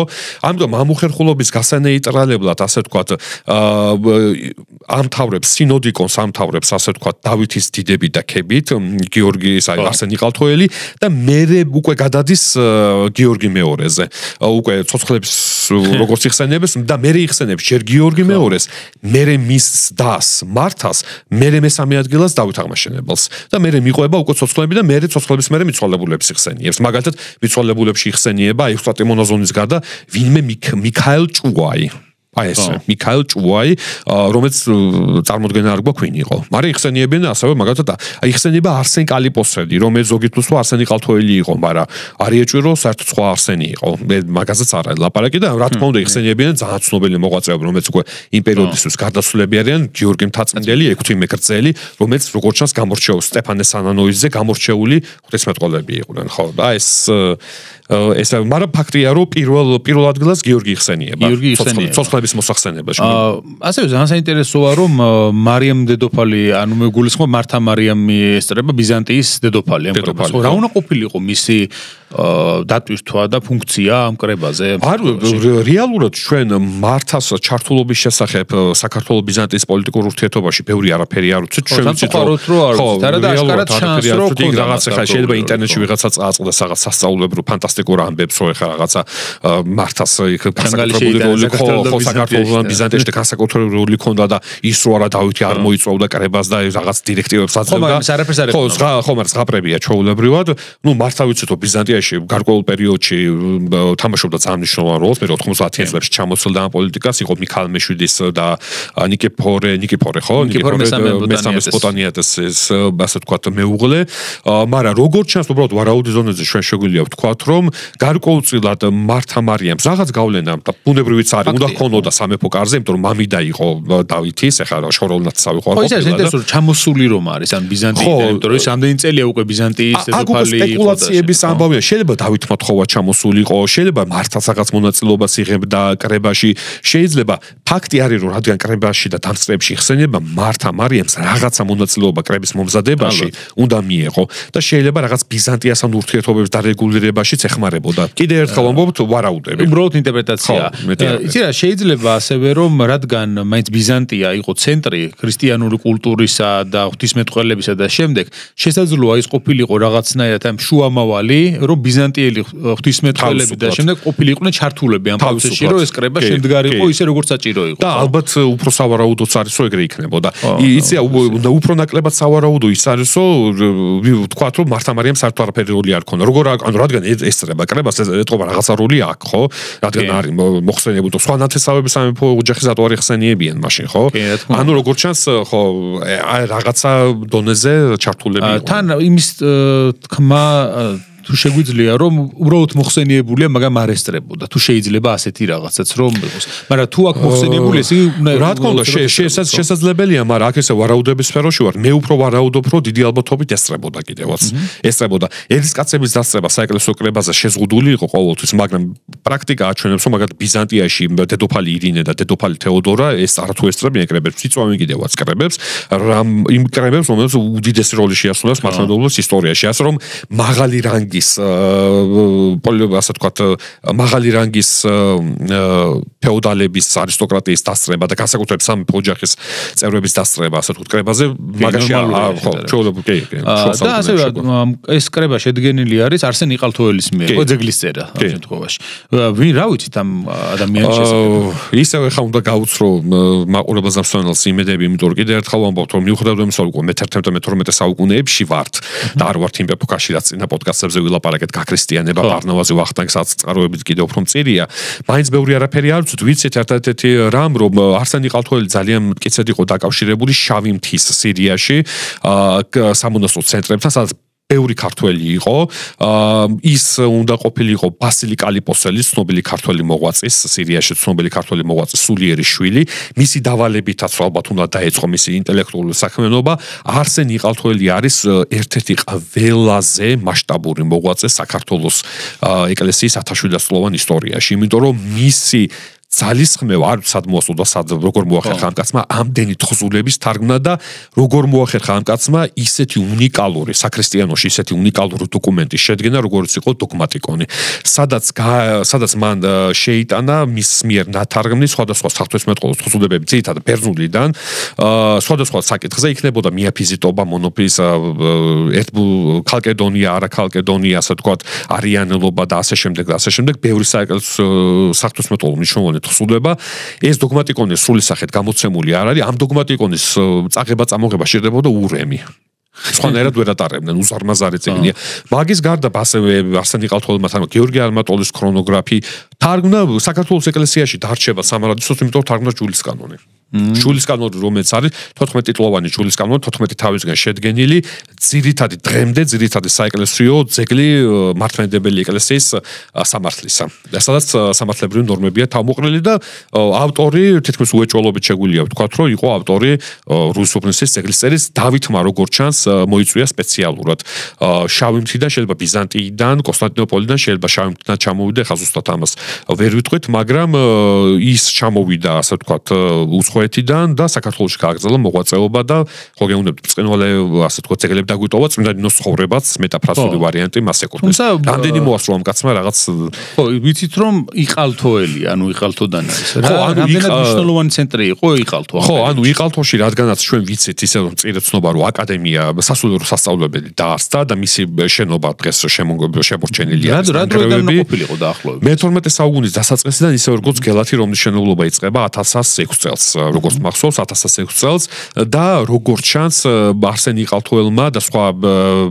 ბიზანტიაში ნაცხოვრებმა მაგალითად იონე პეტრეცმა მოღვაწეობმა გადმონერგეს ბიზანტიური განათლების სისტემა საქართველოში ყოველ შემთხვევაში ცდილობა იყო რომ დაენერგა და შეესწავლათ ის საღვთისმეტყველო დისციპლინები და არა მარტო საღვთისმეტყველო დისციპლინები ქართველ მოსწავლეებს რასაც სწავლობდნენ მაშინ ბიზანტიაში ისინი იყვნენ ბიზანტიური კულტურის მატარებლები ამიტომ იონე პეტრეცე ალბათ უფრო ითქმის რომ ბიზანტიური ფილოსოფიის ნაწილი უფრო იყო ვიდრე ქართული რომ ქართულში ეს ფილოსოფიური ტრადიცია საერთოდ არ არსებობდა მიუხედავად სხვადასხვა ასე თქვა ფანტასტიკური თეორიებისა რომელიც ვრცელდებოდა მე-20 საუკუნის დასაწყისიდან ხო და ამიტომ აი ეს სწორედ დავით აღმაშენებლის საერთო პოლიტიკის კონტექსტში უნდა განვიხილოთ ხო რუსოფნისის ეგრისწერა სასულიერო სასწავლებელებს დაარსება კავშირი ბიზანტიასთან და ასე შემდეგ და ასე შემდეგ ანუ ეს მისი ძალიან ფართო საეკლესიო პოლიტიკის ნაწილია სადაც რუსოფნის ნუ რა თქმა უნდა განსაკუთრებული მნიშვნელობა ენიჭება ხო სანამ თვითონ კანონებზე გადავართ ამ დოკუმენტისა ძალიან საინტერესო შესავალი აქვს ამ ყველაფერს. ხო, თავიდან იწყებს ფაქტობრივად, აი, როგორც ზოგადად პროვინციალური ისტორიოგრაფიას ახასიათებს შუა საუკუნეებისა, თითქოს აი ყველაზე ძველი ამბიდან და მოყვება იქიდან შესაბამისად, ხო? რაზე საუბრობს ის მდეგლის წერაში, სანამ უშუალო დადგენილებებზე მიიღოს? ხო, შესავალში სოფლიო ისტორიაზე საუბრობს, რომელიც აღებულია კაშკარად არსენი ყალთოეს მე ვახსენე, ბიზანტიელი მემატიანის გიორგი ამარტოლის მე-9 საუკუნეა ქრონიკიდან გიორგი ამარტოლი ყვებოდა სოფლიო ისტორიას უძველად დასაბამიდან სამყარო შექმნა როგორც ქრისტიანი ქრონისტები ისტორიკოსები იწყებდნენ მე-9 საუკუნემდე ამ ქრონიკის ნაწილი თარგმნა არსენი ყალთოელმა და მერე ის უკვე ნათარგმნი ჰქონდა ამ დროისთვის მას უკვე ჯულის კანონის ნათარგმნი აქვს იმიტომ რომ მისი ეპიზოდისენი ამონარიდების ჯულის კანონი და პირდაპირ აქვს შეტანილი იმიტომ ჯულის კანონის მიხედვით გამართა მან ძეგლის ანუ არც ისე მცირეწლოვანი უნდა ყოფილიყო ანუ საკმაოდ დასაკიანი იყო ალბათ რა ვიცი 60 წლამდე არ ვიცი ნუ ეს უკვე ძალიან ვარაუდია მაგრამ კოლოსალური შრომა გაწევა ხო მაგრამ აი ეს საინტერესოა რომ ამ კრების მნიშვნელობა იმდენად დიდია რომ აი სოფლიოს და საქართველოს ისტორიის კონტექსტში როგორც ქრისტიან ავტორს ეს მონაცხადია ეს მოაქცია და ჩემი აზრით სწორედ ამიტომაც წამოძღვარა ეს შესავალი რომელსაც ძირითადად ესე გიორგი ამარტოლის ქრონიკას ეყრდნობა არსენი ყალთოელმა და ეს ხოთო ძალიან საინტერესოა იმიტომ როგორც წესი ეს არ ხვდება სხვა კრებების აქტებში ძალიან იშვიათად ხვდება რომ კრებების აქტებს წინ უძღოდეს სოფლიო ისტორიის თხრობა ასეთ უძველესი პერიოდიდან მოყოლებული, მაგრამ აი ეს კონტექსტისთვის და იდეოლოგიისთვის, კრების იდეოლოგიის გაგებისთვის ამას ძალიან დიდი მნიშვნელობა აქვს. ხო, იქ საუბრობს სხვა კრებებზეც. ხო, ბიზანტიაში ჩატარებულ კრებებზე, ხო, ნიკეა, ანტიოქია და შემდეგ ჩამოთვლილი ადგილობრივ კრებებს და ხო. იმიტომ ჯულის კანონისგან აქვს აღებული. ჯულის კანონში რომელი კრებების დადგენილებებით შევიდა, ის იმეორებს ხანდახან სიზუსტით, ხანდახან თლადარაზუსტად, მაგრამ იმეორებს აი ამ კრებების ხო, იქ როცა ამბობს რომ ამ წმინდა კრებების დადგენილი რუმენი კანონებთან ერთად არიან და აღირიცხებიან თითოეული წმინდა მამის მიერ განწესებული კანონებით და ჩამოთვლის შემდგომში რუმენი კანონი მაგალითად დიონისე ალექსანდრიელი მთავარეპისკოპოსის 4 კანონი, პეტრე ალექსანდრიელი მღვდელმთავრისა და ასე შემდეგ. ხო, ამას ხალხს უსვამს, იმიტომ რომ ამბობს რატო უსვამს ამას ხალხს? რუისუბნისი თავიდან ბოლომდე მისი კანონების დადგენილებები ეყრდნობა მსოფლიო ეკლესიის გამოცდილებას. ის არის ლეგიტიმაცია, ის არის ნაწილი მსოფლიო მართლმადიდებლობისა და ბოლოს ესე იგი ამაყად ამბობს არსენ იყალთოელი, ბოლოს არა, მე მგონი შესავალში ეგ რომ არა გეცრუნოთ შენ სიწმინდე ჩვენო ეკლესიაო და არცა განგცეთ შენ სიკადულო ჩვენო მართლმადიდებლობაო. არსენ იყალთოელი ატარებს აქ მოკლედ რა იდეოლოგიურ ხაზს ატარებს. რუისუბნის ეგრისწერის გამართვისთვის უკვე ჩამოყალიბებულია საქართველოს ეკლესიის ძირითადი იდეები, რომ საქართველოს არსენ იყალთოელი არის ის ავტორი, რომლის თხზულებაშიც პირველად გამოკვეთილად ჩანს იდეა საქართველოს ღვთისმშობლისადმი წელთაღრიცხვის შესახებ. არსენ იყალთოელი ამბობს, რომ წმინდა ნინიო იყო მოციქული ნუნე კაპადოკიელად ახსენიებს მას, რომელმაც მოაქცია მთელი საქართველოს. ეს არის ძეგლი, სადაც ყველაზე ადრე იხსენიება, ერთ-ერთი ყველაზე ადრეული დადასტურებაა ტერმინისა საქართველოს. იმიტომ რომ მართალი დავთამაშებელები საქართველოს მეფედ არ იხსენიება, მაგრამ იოანე იხსენიება საქართველოს მთავარეპისკოპოს კათოლიკოსად, არა კათოლიკოს პატრიარქად, მთავარეპისკოპოს კათოლიკოსად იხსენიება იოანე. ხო, მეფეური ტიტულატურა ტიტულატურად მიყვება, ხო, მეფე აფხაზთა ქართველთა რანთა გახდა და ასე შემდეგ. და აი ეს არის, სადაც უკვე გამართული არის, ჩამოყალიბებული არის ის იდეოლოგია, რაც თავისთავად ეყრდნობა იმ იდეებსაც გამოთქმული ქონდა იოანეს ოსიმეს, გიორგი მერჩულეს, იოანეს საბანისეს და ასე შემდეგ და ასე შემდეგ, რომ ქართლი, ანუ საქართველოს ქართლმა უკვე ფართო მნიშვნელობა მიიღო ამ ტექსტში. საქართველოს ეს არის მესიანური იდეის და მესიანური მისიის მატარებელი, ასე ვთქვათ, ქვეყანა, რომელსაც არასდროს უღალატია მართლმადიდებლობისთვის. აი ეს არსენისთვის ეს არის ძალიან მნიშვნელოვანი, რომ არასდროს უღალატია, რომ ყოველთვის მართლმადიდებლობის ერთგული იყო, რაც არ არის მართალი. იმიტომ რომ ჩვენ ვიცით, რომ გვიან ანტიკურ ხანაში ქართლის ეკლესია ხან ერთ საღვთისმეტყველო აღსარებლობაზე იყო, ხან მეორეზე და ასე ვთქვათ, მაშინ მეტნაკლებად მაინც დამოკიდებული იყო გარემოებებზე, რასაც ქართლის სამეფოში რელიგიური მრავალფეროვნება, მე ვარაუდობ, რომ ჰერაკლეს შემოსვლამდე იყო ძალიან, ასე ვთქვათ, მნიშვნელოვანი აქაურ რელიგიურ ცხოვრებაზე. აქ გვხვდება ქართული ზოროასტრიზმი, მანიქეიზმი, მიაფიზიტობა, ნესტორიანელობა, არიანელობაც სავარაუდოდ და არის მოსაზრება, რომ პირველი აღსარებლობის ფორმა ქართლის ეკლესიის იყო არიანელობა და მერე გადმოვედით მართლმადიდებლობაზე. კორნელი კეკელიძეს ჰქონდა ეს მოსაზრება, ვახსენე ქართლის გაქრისტიანების ეპიზოდში თუ სწორად მახსოვს. და მაგრამ ეს არის გვიანდელი აღთმა, გვიანდელი შუა საუკუნეების ავტორი ამბობს, რომ საქართველოს ეკლესიას არასდროს და ბუნებრივია ეს იდეოლოგიური პროპაგანდა, ხო, ანუ არსენს აქ ბუნებრივია თანამედროვე ისტორიკოსის მეთოდების გამოყენებას ვერ მოვთხოვთ. და ამიტომ არის ეს შესავალი ძალიან მნიშვნელოვანი. სამ ნაწილად იყოფა ზოგადად, ხო, ძეგლწერა შესავალი, კანონები და სინოდიკონი, სადაც დასკვნის სახით არის ჩამოყალიბებული, ასე ვთქვათ. ხო, არა, ამ იდეოლოგიური დატვირთვა ბუნებრივია აქვს და ძალიან საინტერესოა, რომ უკვე ეს ხდება არა რაღაცა კონკრეტულად აფხაზთა სამეფოს ან ქართულთა, ანუ საქართველო არის. ხო, და ეს სიტყვის ტერმინი საქართველო ხო ტერმინი გვიანდელია შედარებით, ხო? ერთ-ერთი ყველაზე ადრეული წყარო სწორედ ეს არის, სადაც საქართველოს ხსენება და სადაც საქართველოს ხსენება გვიან უფრო შემოდის, ასე ვრცელდება, უფრო მე-13 საუკუნეში ამ თავწერელი ახსენებს და მე უფრო გვიანდელი პერიოდიდან, მაგრამ ეს არის ერთ-ერთი ყველაზე გვიან, სადაც არსენ იყალთოელი ამას ასე ვთქვათ, ხაზგასმულად ხმარობს ამ ტერმინს, რომ ეს არის საქართველო. ანუ აქ არ არის ლაპარაკი არა ქართლზე, არა აფხაზთა სამეფოზე, არა ქართველთა სამეფოზე, და უკეთეს გულისხმობ არამედ მთლიანად საქართველოზე. ო, აქვე მინდა აღნიშნოთ ჩვენი კიდე ერთი პარტნიორი, ეს არის კონეკო, ქართული სტარტაპი, რომელიც მოგზაურებს თავაზობს ყველაზე იაფ და სწრაფ სამოგზაურო ინტერნეტს და შეგიძლიათ მობილური აპლიკაციით ისარგებლოთ, მიიღებთ ასევე დამატებით შეთავაზებებს, დანარჩენი, რა თქმა უნდა, პოდკასტის აღწერაში არის მითითებული. და რა თქმა უნდა, მე ვახსენე თავიდან, როდესაც დავიწყეთ პოდკასტი, რომ ჩვენი ერთ-ერთი პარტნიორი არის კეტოგენი. ეს არის დანამატების მაღაზია, იმის პროდუქტია ეს ესეთი brain optimizer-ი, რომელიც ესეთი საკვები დანამატია, რომელიც მე მგონი ძალიან ბევრს გამოადგება თანამედროვეობაში, იმიტომ რომ აუმჯობესებს პროდუქტიულობას, გონებრივ ფუნქციას და განსაკუთრებით ისაც დატვირთული გრაფიკი აქვს დღის მანძილზე და გონებრივი მუშაობა ბევრი უწევს იმისთვის, რა ვიცი, ძალიან მნიშვნელოვანი რამ არის. ჩვენ ახლა ძირითად საკითხზე მინდა რომ გადავიდეთ უკვე, ეს არის კანონები, რომელიც მიიღეს რუისუბნისის კრებაზე. პირველი კანონი, რომელიცაც არსენი ყალთოელი ასახელებს არის რომ მგდლობის პატივი ჩამოართვეს ეპისკოპოსებს რომლებიც უღირსები იყვნენ ამისთვის მაგრამ ძალიან ესე მობიერი წერია შემდგომში რომ კი არ დაისაჯნენ ისინი რომ რაღაცა ზიარებას შეუძლიათ თუმცა ერისკაცებთან ერთად თუ ან რაღაცა სპეციალური სტატუსი დაკარგეს აი რას გულისხმობს ამაში რა ეს კანონი რატომ იყო ასეთი მნიშვნელობა პირველად ის მოიხსენიეს ანუ დაიწყეს იმით რომ ეპისკოპოსები შეცვალეს ამ შემთხვევაში და უღირსი ეპისკოპოსებად არის დასახელებულები ეკლესიის ჩვენ ანუ კანონებს რიგითობის მიხედვით მივიყვეთ თუ თემატურად დავალაგოთ ძალიან მნიშვნელოვანი არის რუსულობის კანონებში თვითონ საეკლესიო ხარისხთან დაკავშირებული კანონები საეკლესიო ხარისხთან ასე ვთქვათ იმ ადამიანს რა მოეთხოვება საეკლესიო ხარისხის ფლობელ ადამიანს პირველი კანონი რუსულობის ზეგლისკერაში მაგას კანონის ფორმაც არა აქვს რეალური კანონიცა არაფერი განსაკუთრებულად დადგენილება და მოთხოვნა არ არის უბრალოდ არის ლაპარაკი რომ ეპისკოპოსებისთვის შეუფერებელი ადამიანები ჩამოვაშორეთ ხარისხო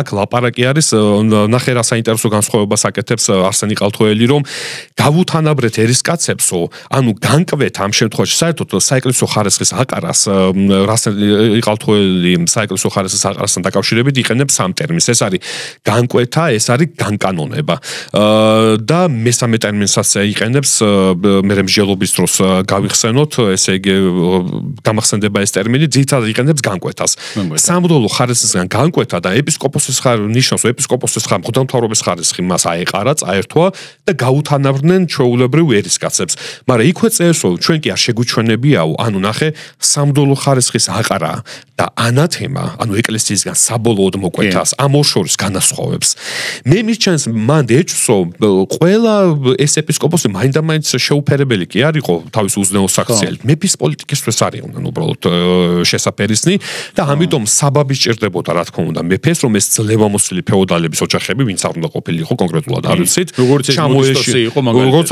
მოდისტოსი ხო ერთი ვიცით ეს ისა რომ ჩამოეშორებინა საეკლესიო ხარისხებისათვის და ამიტომ მობიერადაც ეს იმას კი არ ნიშნავს რომ ანათემას გადავწყვეტ მართლმადიდებელი ეკლესიის წევრები არიან ეზიარონო მაგრამ ჩვეულებრივი ერისკაცებიო როგორც ჩვეულებრივი ერისკაცები და აი ეს არის ძალიან ესე იგი ეს შეიძლება ითქვას რომ შეიძლება ითქვას რომ ყველაზე მნიშვნელოვანი ქმედება იყო რუსულობის ზეგლისკერაში იმიტომ ეპისკოპოს ყველაზე დიდი ძალაუფლება აქვს მე თუ ვარ ფეოდალური ოჯახის წევრი და მიმაგრებს ჩემი ფეოდალური სახლის ძალაუფლებას თან ეპისკოპოსიც ვარ მეფის წინააღმდეგ ვარ მეფისთვის ვარ განსაკუთრებულად მრისხანე მტერი და მე თუ ეპისკოპოსებს გავანეიტრალებ როგორც თავარ კონკურენტებს ეკლესიაში ხო მე სამეფო პოლიტიკის მოწინააღმდეგეებს მე უკვე სხვა რეფორმების გატარება უკვე ძალიან მარტივად შეიძლება და სხვა რეფორმებსაც გავატარებ და მე უკვე იქ მიყვება საეკლესიო ხარისხთან დაკავშირებით უკვე იქ დადგენილება ასაკთან დაკავშირებით საეკლესიო ხარისხის ასაკთან დაკავშირებით თუ რა ასაკში უნდა მიიღოს მამაკაცმა ესა თუ ის საეკლესიო ხარისხი რუსულობის ზეგლისწერის მიხედვით ეპისკოპოსი უნდა იყოს მინიმუმ 35 წლის მღვდელი უნდა იყოს მინიმუმ 30 წლის ხოლო დიაკვანი უნდა იყოს მინიმუმ 25 წლის აქ მინიმალურ ასაკზე არის ლაპარაკი წიგნის მკითხველი 8 წლისა რაც შეეხება წიგნის მკითხველს ამას ხშირად შეცდომით ასე ვთქვათ სწარი წარმოდგენა ხოლმე ამაზე ბერძნულ დედანში მანდ წერია საიდანაც ააქეს აღებული 14 წლოვანი ჯულის კანონიდან იქ წერია 18 წელი ზოგან წერია ხელნაწერში 20 წელი 8 წელი წიგნის მკითხველთვის არის შეცდომა ქართული თარგმანის რომელიც უკვე სავარაუდოდ თვითონ არსენი ყალთოელს მოუვიდა ეს შეცდომა იმიტომ რომ 8 წლის ბავშვი ვერ იქნება წიგნის მკითხველი წიგნის მკითხველი იყო სპეციალური ასე ვთქვათ უმრწმესი უმცირესი დაბალი რანგის საეკლესიო დასის წევრი არასამღვდელო რომელიც მოვალეობაც იყო ეკითხა სხვადასხვა ლოცვები ღვთისმსახურების დროს პროპარები კონდაკები და ასე შემდეგ ეს იმდენად რთული საქმიანობა ეკლესიაში ღვთისმსახურებაში ვინცაც მიუღია მონაწილეობა 8 წლის ბავშვი ამას ვერ გააკეთებს მინიმუმ 18-ან 20 წლის უნდა იყოს და რაღაცა 2-3 წლის 4 წლის გამოცდილება მაინც უნდა ჰქონდეს ამიტომ მანდ უნდა იყოს რომ წიგნის მკითხველი ეს არის დღეს ვისაც მე დავითმეს ვეძახი თუმცა რაღაც დეტალური განსხვავებები შეიძლება მე დავითმესაც წიგნის მკითხველს შორის იყოს მაგრამ დღეს მე დავითმემ შეითავსა ეს ფუნქცია წიგნის მკითხველს რაც ჰქონდა ამიტომ 8 წლის ბავშვი ეს ვერანაირად ვერ იქნება ასე ვთქვათ იცი რატო იმიტომ რომ სხვა მაგალითად საეკლესიო კანონებით ყველაზე მინიმალური ასაკი, როდესაც შეიძლება მამაკაცის მონაზვნად დახვეცა, ბერად დახვეცა, არის 10 წელი. და მონაზვნად დახვეცა, ეხლა მონაზვნს ხა ბევრი არაფერი არ მოეთხოვება, ისეთი რასაც წიგნის მკითხველს. და წიგნის მკითხველი 8 წლის ასაკში, ხო, წარსულში წარმოუდგენელია, ხო, და ის არის. ასევე ხელდასხმის უწესოწესზე საუბრობს მესამე კანონში. ხო, რაც შეეხება ხალხდასმის უწესრიგოს მანდ ლაპარაკი, მანდ საქმე ეხება, საკითხი ეხება რას, რომ მაგალითად ერთი დღის განმავლობაში იქ ხო საეკლესიო კანონებს განსაკუთრებით დღეს არავინ დიდად ყურადღებას არ აქცევს, რომ შუა საუკუნეებში მით უმეტეს ოდესაც ძლიერი ფეოდალური ოჯახის წარმომადგენელი იყავი და მაგალითად მამაშენს მოუნდა შენი მეორე ან მესამე ვაჟი ყავს, მისი იმიტომ პირველი ვაჟი როგორც თქვით არ მემკვიდრეობით იღებს მამულს, უნდა რომ ეპისკოპოსად დანიშნოს, გადაუხდის ფულს, ვისაც იქნება რამდენიმე ეპისკოპოს, რომლებიც აკურთხებენ ამ ეპისკოპოს და ესე იგი ადამიანს გაატარებენ ყველა საეკლესიო ხარისხს ერთ დღეში. უცებ აკურთხებენ წიგნის მკითხველად, მერე აკურთხებენ იპოდიაკვნად, მერე დიაკვნად, მერე მღვდლად, მერე ეპისკოპოსად და მერე ეპისკოპოსად ბოლოს. ანუ შეიძლება ერთი დღის ან ერთი კვირის განმავლობაში გაიარა ყველა ეს ხარისხი ძალიან სწრაფად. ანუ ეს დაახლოებით ისეთი ვარიანტი იყო, როგორც იყო ხოლმე მე-17-18 საუკუნეების ევროპულ არმიებში, როდესაც წარჩინებული გვარის წარმომადგენლები არმიაში რომ მივიდოდნენ, უკვე თანამდებობა ჰქონდათ ხოლმე. ანუ ოფიცრები იყვნენ უკვე რა, ან მაიორი იყო, ან კაპიტანი იყო, რაღაცა იყო უკვე. ზოგი გენერლობასაც კი აძლევდა ხოლმე რამდენიმე წელიწადში, ან ხო, ანუ ახალგაზრდა იყო და მიუხედავად მაგრამ სიმბოლურად ეს ხარისხები ხომ აიცვა გაევლო. ისე გადიოდა სიმბოლურად იქ იყო რომ ბავშვობიდანვე ირიცხებოდა ჯარში და სანამ იქ მიდ უკვე სტაჟად ითვლებოდა ეს პერიოდი, რა პერიოდშიც ეს ჯერ კიდევ მცირეწლოვანი. ხო, იმიტომ რომ რომელიღაც გავლენიანი ოჯახს რაში აინტერესებდა იმას ეხა ის რამდენ ხანში გაივლიდა თუ არა, უნდა რო ეტყოდნენ, იქ უნდა დაენიშნა. ანუ მსგავსი რაღაცა მაგრამ აქ ხო, და საეკლესიო და იქ ძეგლის წერა ამას ძალიან ხაზგასმით ამბობს არსენი ყალთოელი, რომ რაღაცა პერიოდებს უნდა გაევლო ერთი ხელდასხმიდან მეორე ხელდასხმამდე. დიაკვნად რომ დაგასხამდნენ ხელს, უნდა გაევლო თუ ასაკობრივ იმას მივხედავ, მივაქცევთ ყურადღებას. მაგალითად 25 წელს ასაკში თუ დიაკვნად ხელს დაგასხამდნენ, მინიმუმ 5 წელი უნდა გემსახურა დიაკვნად რომ მღვდელი გამხდარიყავი. მე მინიმუმ 5 წელი უნდა გემსახურა მღვდლად, აი პირობითად ვამბობ, რომ ეპისკოპოსი გამხდარიყავი. ანუ რაღაცა პერიოდს უნდა გაევლო, შეიძლება წიგნის მკითხველობიდან და იპოდიაკნობიდან დიაკნობამდე პერიოდი მცირე ყოფილიყო, მაგრამ დიაკნობაში უნდა გემსახურა უკვე რაღაც გარკვეული ხანი. აქ მე უნდა გამოვარჩიო აუცილებლად, რომ სამღვდელო ხარისხზე როცა არის ლაპარაკი, სამღვდელო ხარისხზე არის მხოლოდ 3 ეპისკოპოსი, მღვდელი, დიაკვანი.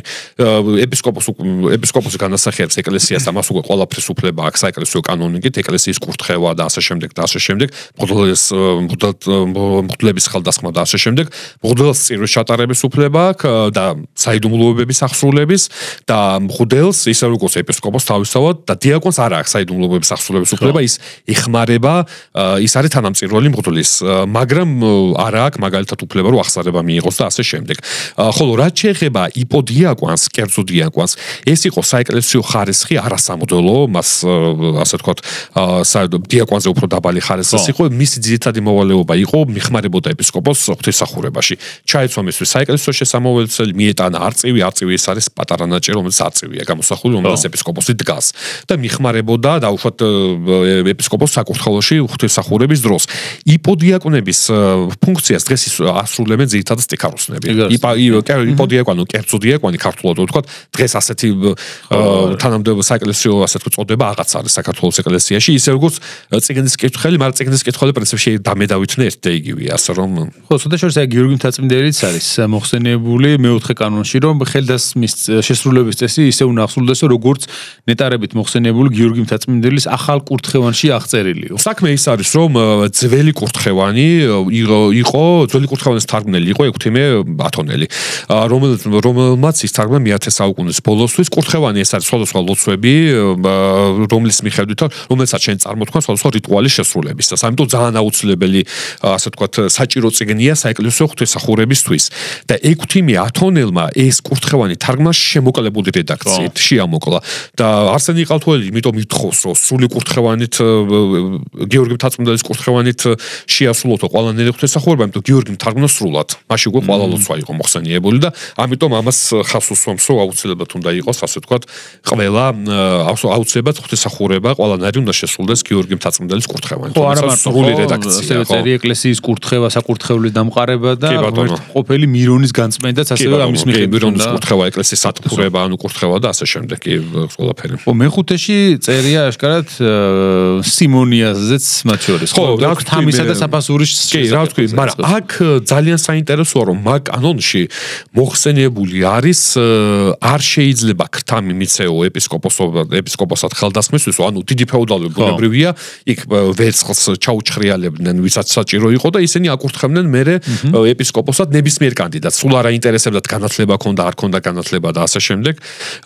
და აქ ლაპარაკია რომ კათოლიკოსიც იყო ჩართული ამ სიმონიაში. ეს ძალიან იშვიათად ხდება სხვა ეკლესიების პრაქტიკაში, როდესაც პატრიარქი არის გარეული კათოლიკოსი ეპისკოპოსებისა ხო, გასვლილი ამ საკმაოდ საეკლესიო თვალსაზრისით ბინძურ საქმიანობაში, როგორც ჩანს საქართველოს კათოლიკოსებიც იღებდნენ საკმაოდ სახის შემოწირულებებს იმისათვის, რომ რომელიღაცა თანამედროვე ენაზე რო თქვა გასაგებით ქუჩიდან მოყვანილი ადამიანი ეკურთხათ ეპისკოპოსად, რომელსაც არანაირი ზნეობრივი, რომელიც არც ზნეობრივად, არც ინტელექტუალურად არ შეეფერებოდა ეპისკოპოსის, ასე ვთქვათ, წოდებას, რომელიც არის. ის ამბავიც, რომელიც ახსენეთ თავიდან სიმონიაზე მოხსენიებულიც კია ამ მოხში, რომ როგორც სიმონ მოგვი პეტრე მოციქულისგან შეჩვენებული უნდა იქნეს შეჩვენებული ის ვინც ხო, ანუ ესე სიმონია, ანუ ფულით ყიდვა საეკლესიო მადლის პირდაპირ ესე საეკლესიო ხარისხი არის ეს მსახურება, როდესაც შენ ღვთისგან უნდა მოიხვეჭო მადლი და ემსახურო ხალხს, და ამას ყიდულობდა ხალხი ფულით. ხო, ასევე მე-6-ში არის სამღვდელო ჭურჭლის და ღვთისადმი შეწირულ სიწმინდეთა შესახებ. ხო, საქმე ის არის, რომ როგორ ჩანს იმ კატასტროფის გამო, რაც დააწყდა თავზე საქართველოს 80-იანი წლებიდან დიდ თურქობას რო ეძახით, ნუ სინამდვილეში თურქები არ, თურქმანები, მომთაბარე თურქმენები იყო, ხო, და მაინდამაც ახლა არ არის აუცილებელი, რომ სელჩუკთა ხელისუფლების ხალხი ყოფილიყო ეს, მაგრამ კატასტროფა იყო, ხო, და განსაკუთრებით თურქმენების მომთაბარე ხალხი, რომელიც განსაკუთრებით კატასტროფულია მიწათმოქმედი ქვეყნისთვის. იქ როგორ ჩანს, საერთოდ ამ ქაოსის დროს, განსაკუთრებით აღმოსავლეთ საქართველოში სულ გაანიავეს ეს საეკლესიო ჭურჭელი.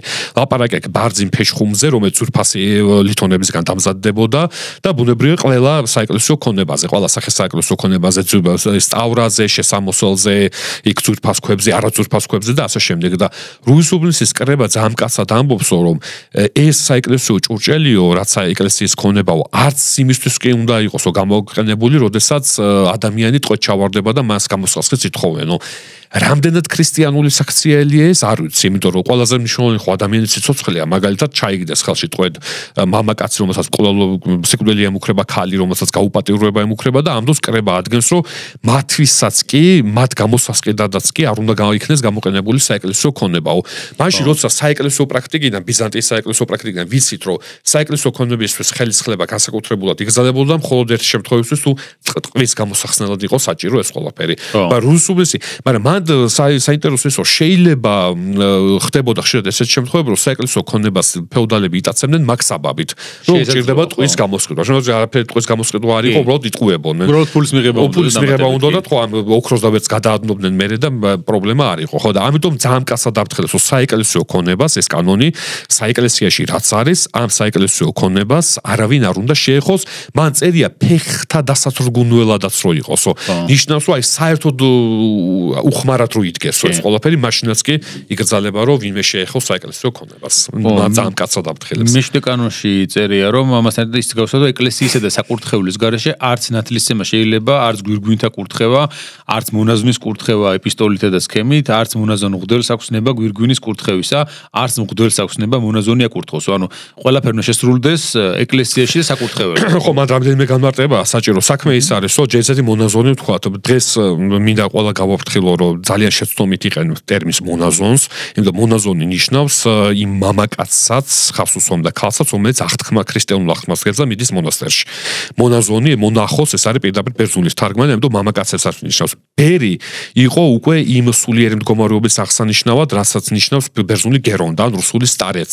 ანუ, როდესაც მონაზონი აღწევდა მაღალსულიერ მდგომარეობას და გამოცდილ ბერად იქცეოდა. ანუ ბერს ხმარობდნენ ძალიან იშვიათად. ყველა აღთქმა ვისაც ჰქონდა დედებული, ყველა იყო მონაზონი, ქალის და მამაკაციც. ბერი გაგზავნა, რატომაც დღეს ბერს ვეძახეთ. ხო, ბერს რატომაც დღეს ვეძახეთ მამაკაც მონაზონებს და ქალებს დარჩათ ეს მონაზონის ისა. ხო, ამიტომ მონაზონზე როცა ლაპარაკი, მან იგულისხმება ქალის და კაციც. როგორ ჩანს ქაოსი რო იყო და ეხა ვიღაც ეცალა იქ საეკლესიო კანონებისა თურქმანები დარბოდნენ, დაჭირითობდნენ აღმოსავლეთ საქართველოში. ყველა ეს საეკლესიო რიტუალი სრულდებოდა სახლში. ანუ ნათლისცემაც სრულდებოდა სახლში, გვირგვინის კურთხევაც, ანუ ქორწინება სრულდებოდა სახლში და ეკლესიის წასვლის თავი აღარავის აღარ ქონდა.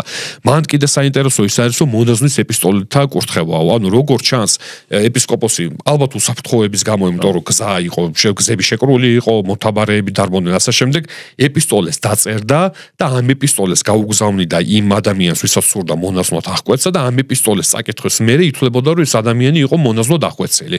ხო და ეს არის ყველანაირი ყველანაირი კანონიკური ნორმის დარღვევა მონაზვნის ვინც აღკვეთს მონაზვნად ადამიანს უნდა ესწრებოდეს ამ რიტუალს აუცილებლად უნდა შესრულდეს ანუ ეს რაღაცა დისტანციური იმდროინდელი დისტანციური კურთხევა ბერად აღკვეცის რიტუალი იყო რაც რა თქმა უნდა რუის ურბნისის კრებისთვის მიუღებელი იყო ვიღაცამ წერილი დაწერა გამომიგზავნა და მე მონაზვნად აღკვეცე ეგეთი რაღაცა არ ხდება ზოგადად საეკლესიო პრაქტიკაში მან და ასევე დღესაც ირღვევა ძალიან ხშირად არის ძალიან მკაცრად ხაზგასმული რომ მღვდელ მონაზვნს ანუ იმ მონაზვნს რომელიც მღვდელია და მონასტერში მსახურობს არ აქვს უფლება დააქორწინოს ადამიანი ქალი და მამაკაცი მონასტერში არ უნდა შესრულდეს ქორწინება ისევე როგორც საერო მღვდელს არ აქვს უფლება აღკვეცოს ადამიანი ბერად მან არის ძალიან მკაცრად გასაზღვრული ეგ ისინი რა ქვია ეს ყოველივე ამიტომ ამ ეს განმარტება შეიძლება გაუგებარი იყოს მან ზოგიერთი ეს მომენტი და ამიტომ ეს განმარტება აუცილებელია და ყველა საეკლესიო რიტუალი იქნება ეს ჯვრის წერა საეკლესიო განსაკუთრებით საიდუმლო უნდა შესრულდეს ტაძარში და არ უნდა შესრულდეს ტაძრის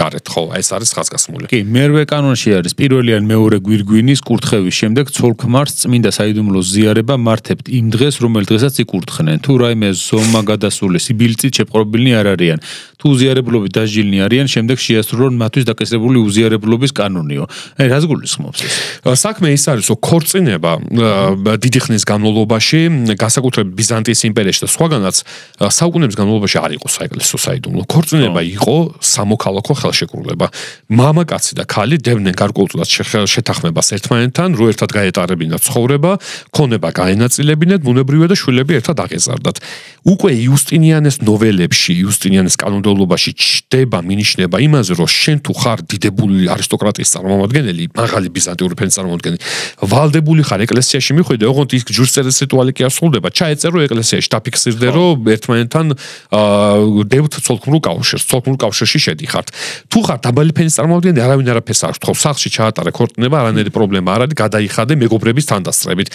საქართველოში როგორც ჩანს საუკუნეების განმავლობაში ქრისტიანობის მიღებიდან საუკუნეების მერეც თავს არიკლავდნენ ჯვრისწერით და ეკლესიაში მისვლით.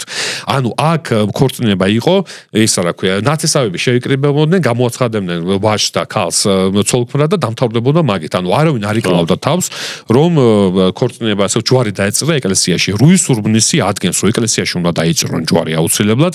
რუის ურბნისი მიუხედავად იმისა, რომ მართლმადიდებელი ეკლესიის პრაქტიკა უშვებს სამ ქორწინებას, მესამე ქორწინება უკვე ლამის ქორწინებაც აღარ არის, უბრალოდ ზრდილობის გამო გწერს ხუმრო, ნახევრად ხუმრობით თქო ეკლესია ჯვარსო, უბრალოდ სოდვაში ჩავარდნა აიცილოს. რუის ურბნისის ეკლესიის წერაში არის ორი ქორწინება.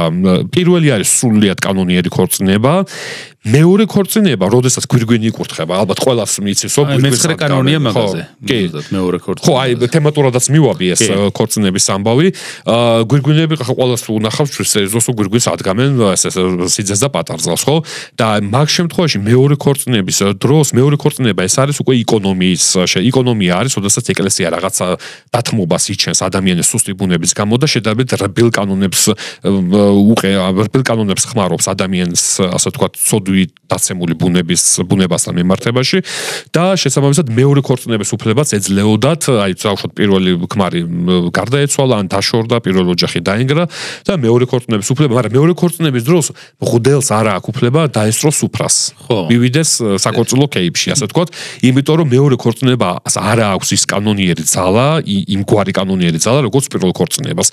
ამიტომ მღვდელმა უნდა ჩაატაროს რიტუალი გვირგვინების გარეშე და არც უნდა მივიდეს იმ სუფრაზე, სადაც მეორე ქორწინებას აღნიშნავენ. აი ეს არის რუის ურბნისის ერთ-ერთი, ასე ვთქვათ, რა თქმა უნდა, ეხა ეგ რამდენად სრულდებოდა ეს ცალკე საკითხი, ალბათ ხალხი ქორწინდებოდა რა ვიცი 8ჯერ და 9ჯერ და საერთოდ ეკლესიაში არც მიდიოდა. ეხა ქართველების ამბავი როდესაც თავს არ მოიკლავდნენ მაგით, მაგრამ რუის ურბნისი ამას კაცრად ადგენს, რომ ხო.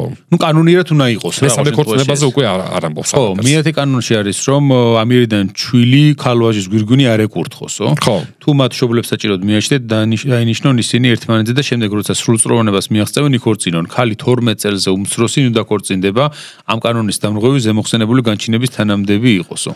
როგორც ჩანს საქართველოში განსაკუთრებით ფეოდალური ოჯახები უკვე ნაადრევად ხო არა ნიშნავდა კი რა ქორწინებდნენ ჯვარს წერდნენ 6-7 წლის ბავშვებს და დამთავრდა იმიტომ ხა შენ რო ფეოდალური ოჯახი ხარ ხედავ რომ ძლიერი ფეოდალური ოჯახია სადღაც გინდა რომ კავშირი და კავშირი ყველაზე მარტივად რითი მყარდება ქორწინებით ხო ჩემ ქალიშვილს მივათხოვები შენ ვაჟი ასე შემდეგ და უკვე დროზე ადრე ასე ვთქვათ დროზე ადრე მოითავებდნენ ამ საკითხს და უკვე ადრეულ ასაკში აქორწინებდნენ ასე ვთქვათ ახალგაზრდა ქალვაშ ეკლესიამ ეს პრაქტიკა აკრძალა დაწინვა შეიძლებაო დაწინვა და ქორწინება ჯურისწერა სხვადასხვა რაღაცა დაწინვა დანიშნვა შეიძლება ადრეულ ასაკში ქორწინება უნდა მოხდეს 12 წლის მერე ქორწინების მინიმალური ასაკი ქალისთვის იყო 12 წელი 12 წლიდან უკვე ბუნებრივია შუა საუკუნეებზეა ლაპარაკი და ბუნებრივია იქ სრულწლოვანებას უფრო სხვანაირად უყურებდნენ ვიდრე დღეს უყურებთ ხო და ამიტომ 12 წლის მერე უკვე ქალს შეიძლება ბავშვს უკვე შეეძლო ქორწინებაში შესვლა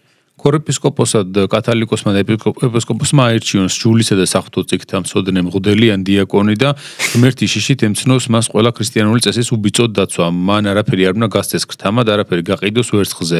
როგორც იუდა მუფალი, რათა მისი ჩამოსახჭობით უკი არ მიიღოს მემკვიდრეობით. ეს არის მე-11 კანონი. ხო, რაც შეეხება მან კანონი ზოგადად ქრისტიანული სამდელობისთვის შესაფერის ნორმებს ადგენს, ანუ მან განსაკუთრებულად სალაპარაკო არაფერზე არ არის გარდა ქორეპისკოპოსის წოდებისა. ვინ იყო ქორეპისკოპოსი? ქორეპისკოპოსი იყო ერთ-ერთი საეკლესიო თანამდებობა, რომელიც ქართულმა ქრისტიანობამ დიდხანს შეინახა. მას შემდეგ რაც ბიზანტიაში გაქრა ეს თანამდებობა.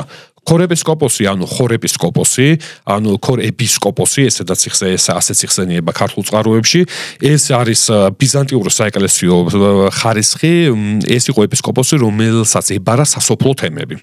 ანუ თუ იმპერიის პროვინციის ცენტრში ქალაქში იჯდა მეტროპოლიტი ერქვა, მასზე დაქვემდებარებული იყო ეპისკოპოსი, რომელიც ქალაქში და საქალაქო ცენტრში კი არ იჯდა, სადღაც სასოფლო თემში იყო და ეხმარებოდა მიტროპოლიტს, ანუ ცენტრალური რომის იმპერიის პროვინციის მმართველ ეპისკოპოსს ეხმარებოდა სხვადასხვა საკითხებში. ტონ ხორონ, ანუ ეპისკოპოსი ქვეყანა, ასე ვთქვათ, რაც ნიშნავს ბერძნულად და ქორეპისკოპოსი როგორც ჩანს, ოღონდ წყაროების სიმწირის გამო ჩვენ არ ვიცით სად იჯდა ეს ქორეპისკოპოსი, კონკრეტულად რა მოვალეობები ჰქონდა.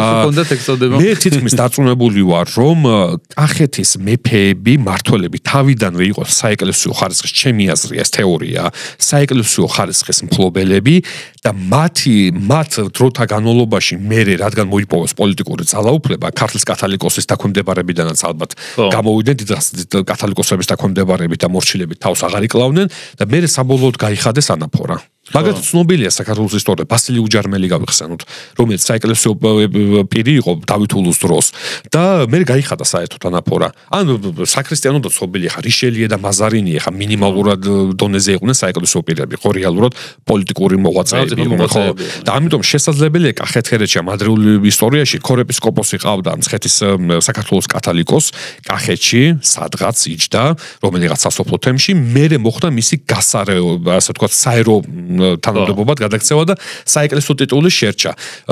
ბალსამონი მე-12 საუკუნის ბიზანტიელი კანონისტი ესეც რაღაცას ამბობს, რომ ქორეპისკოპოსეო კი შემიძლიაო ვილაპარაკოო, მაგრამ გაქრაო აღარ არსებობსო ჩვენში ეს თანამდებობაო და ეხა რაღაცაზე დავხარჯოთ ყველა დრო და აგრძელებს სხვა რაღაცაზე ლაპარაკს. და საქართველოში, როგორც ჩანს, კარგად ხარ შემორჩა. როდის გაქრა ცოტა რთულია მაგის თქმა. ხო, აი მე-12 კანონში ძალიან საინტერესო რაღაცას აღნიშნავს, რომ ძალიან ბევრი ის არისო, საეკლესიო პირიო რა. ანუ მონაზვნების რიცხვი ერთ მონასტერში 5-10, ხშირად 20 და 30-იც არის თუ მონასტერი დიდია, მოძღვრად წოდებულიო, ხო. ქორეპისკოპოსზე ხო თქვით, ეხლა უნდა გადავიდეთ კიდევ ერთ შეიძლება ითქვას უნიკალურ, ბიზანტიაში და სხვა საქრისტიანო ქვეყნებში გავრცელებული იყო მოძღვრის ინსტიტუტზე. რა იყო მოძღვრის ინსტიტუტი საქართველოს ეკლესიაში? დღეს ვიცით და რუსულმესის კრების კანონების კიდევ ერთი დარღვევაა ეს დღევანდელ საქართველოში რაც ხდება, ყველა მღვდელს აქვს აღსარების მიღების უფლება და საეკლესიო საიდუმლოებების და ქადაგების უფლება და ასე შემდეგ და ადამიანების დამოძღვის უფლება განსაკუთრებით აღსარებაზეა ლაპარაკი. საქმე ის არის, რომ საქართველოს ეკლესიაში ძველად, სანამ რუსეთს შეუერთებოდით, არსებობდა მოძღვრის და მერე მოძღვრის თანამდებობა. მოძღვარი იყო მონაზვნებისგან, სამონასტრო თემისგან გამორჩეული სულიერი გამოცდილების მქონე მამაკაცი 50 წლის უნდა ყოფილიყო როგორც მინიმუმ და გასაგებიც არის, რომ 35 და 40 წლის კაცს არ აქვს იმდენი გამოცდილება, რამდენიც 50 წლის კაცს. გამორჩეული თავისი წიგნიერებით, თავისი სულიერებით, პატიოსნებით, სათნოებით და ასე შემდეგ და ის ინიშნებოდა მას ჰქონდა აღსარებების მიღების უფლება, მრევლის სულიერი ხელმძღვანელობის, ქადაგების და დამოძვროს უფლება. ეს უფლება სხვა მღვდლებს არ ქონიათ. ანუ მოძღვარი იყო, შეიძლება სადღაც, რა ქვია, 5 მღვდელი ყოფილიყო და იმ მღვდელში ერთი იყო მოძღვარი. მხოლოდ ეს ჰქონდა მოძღვრების უფლება.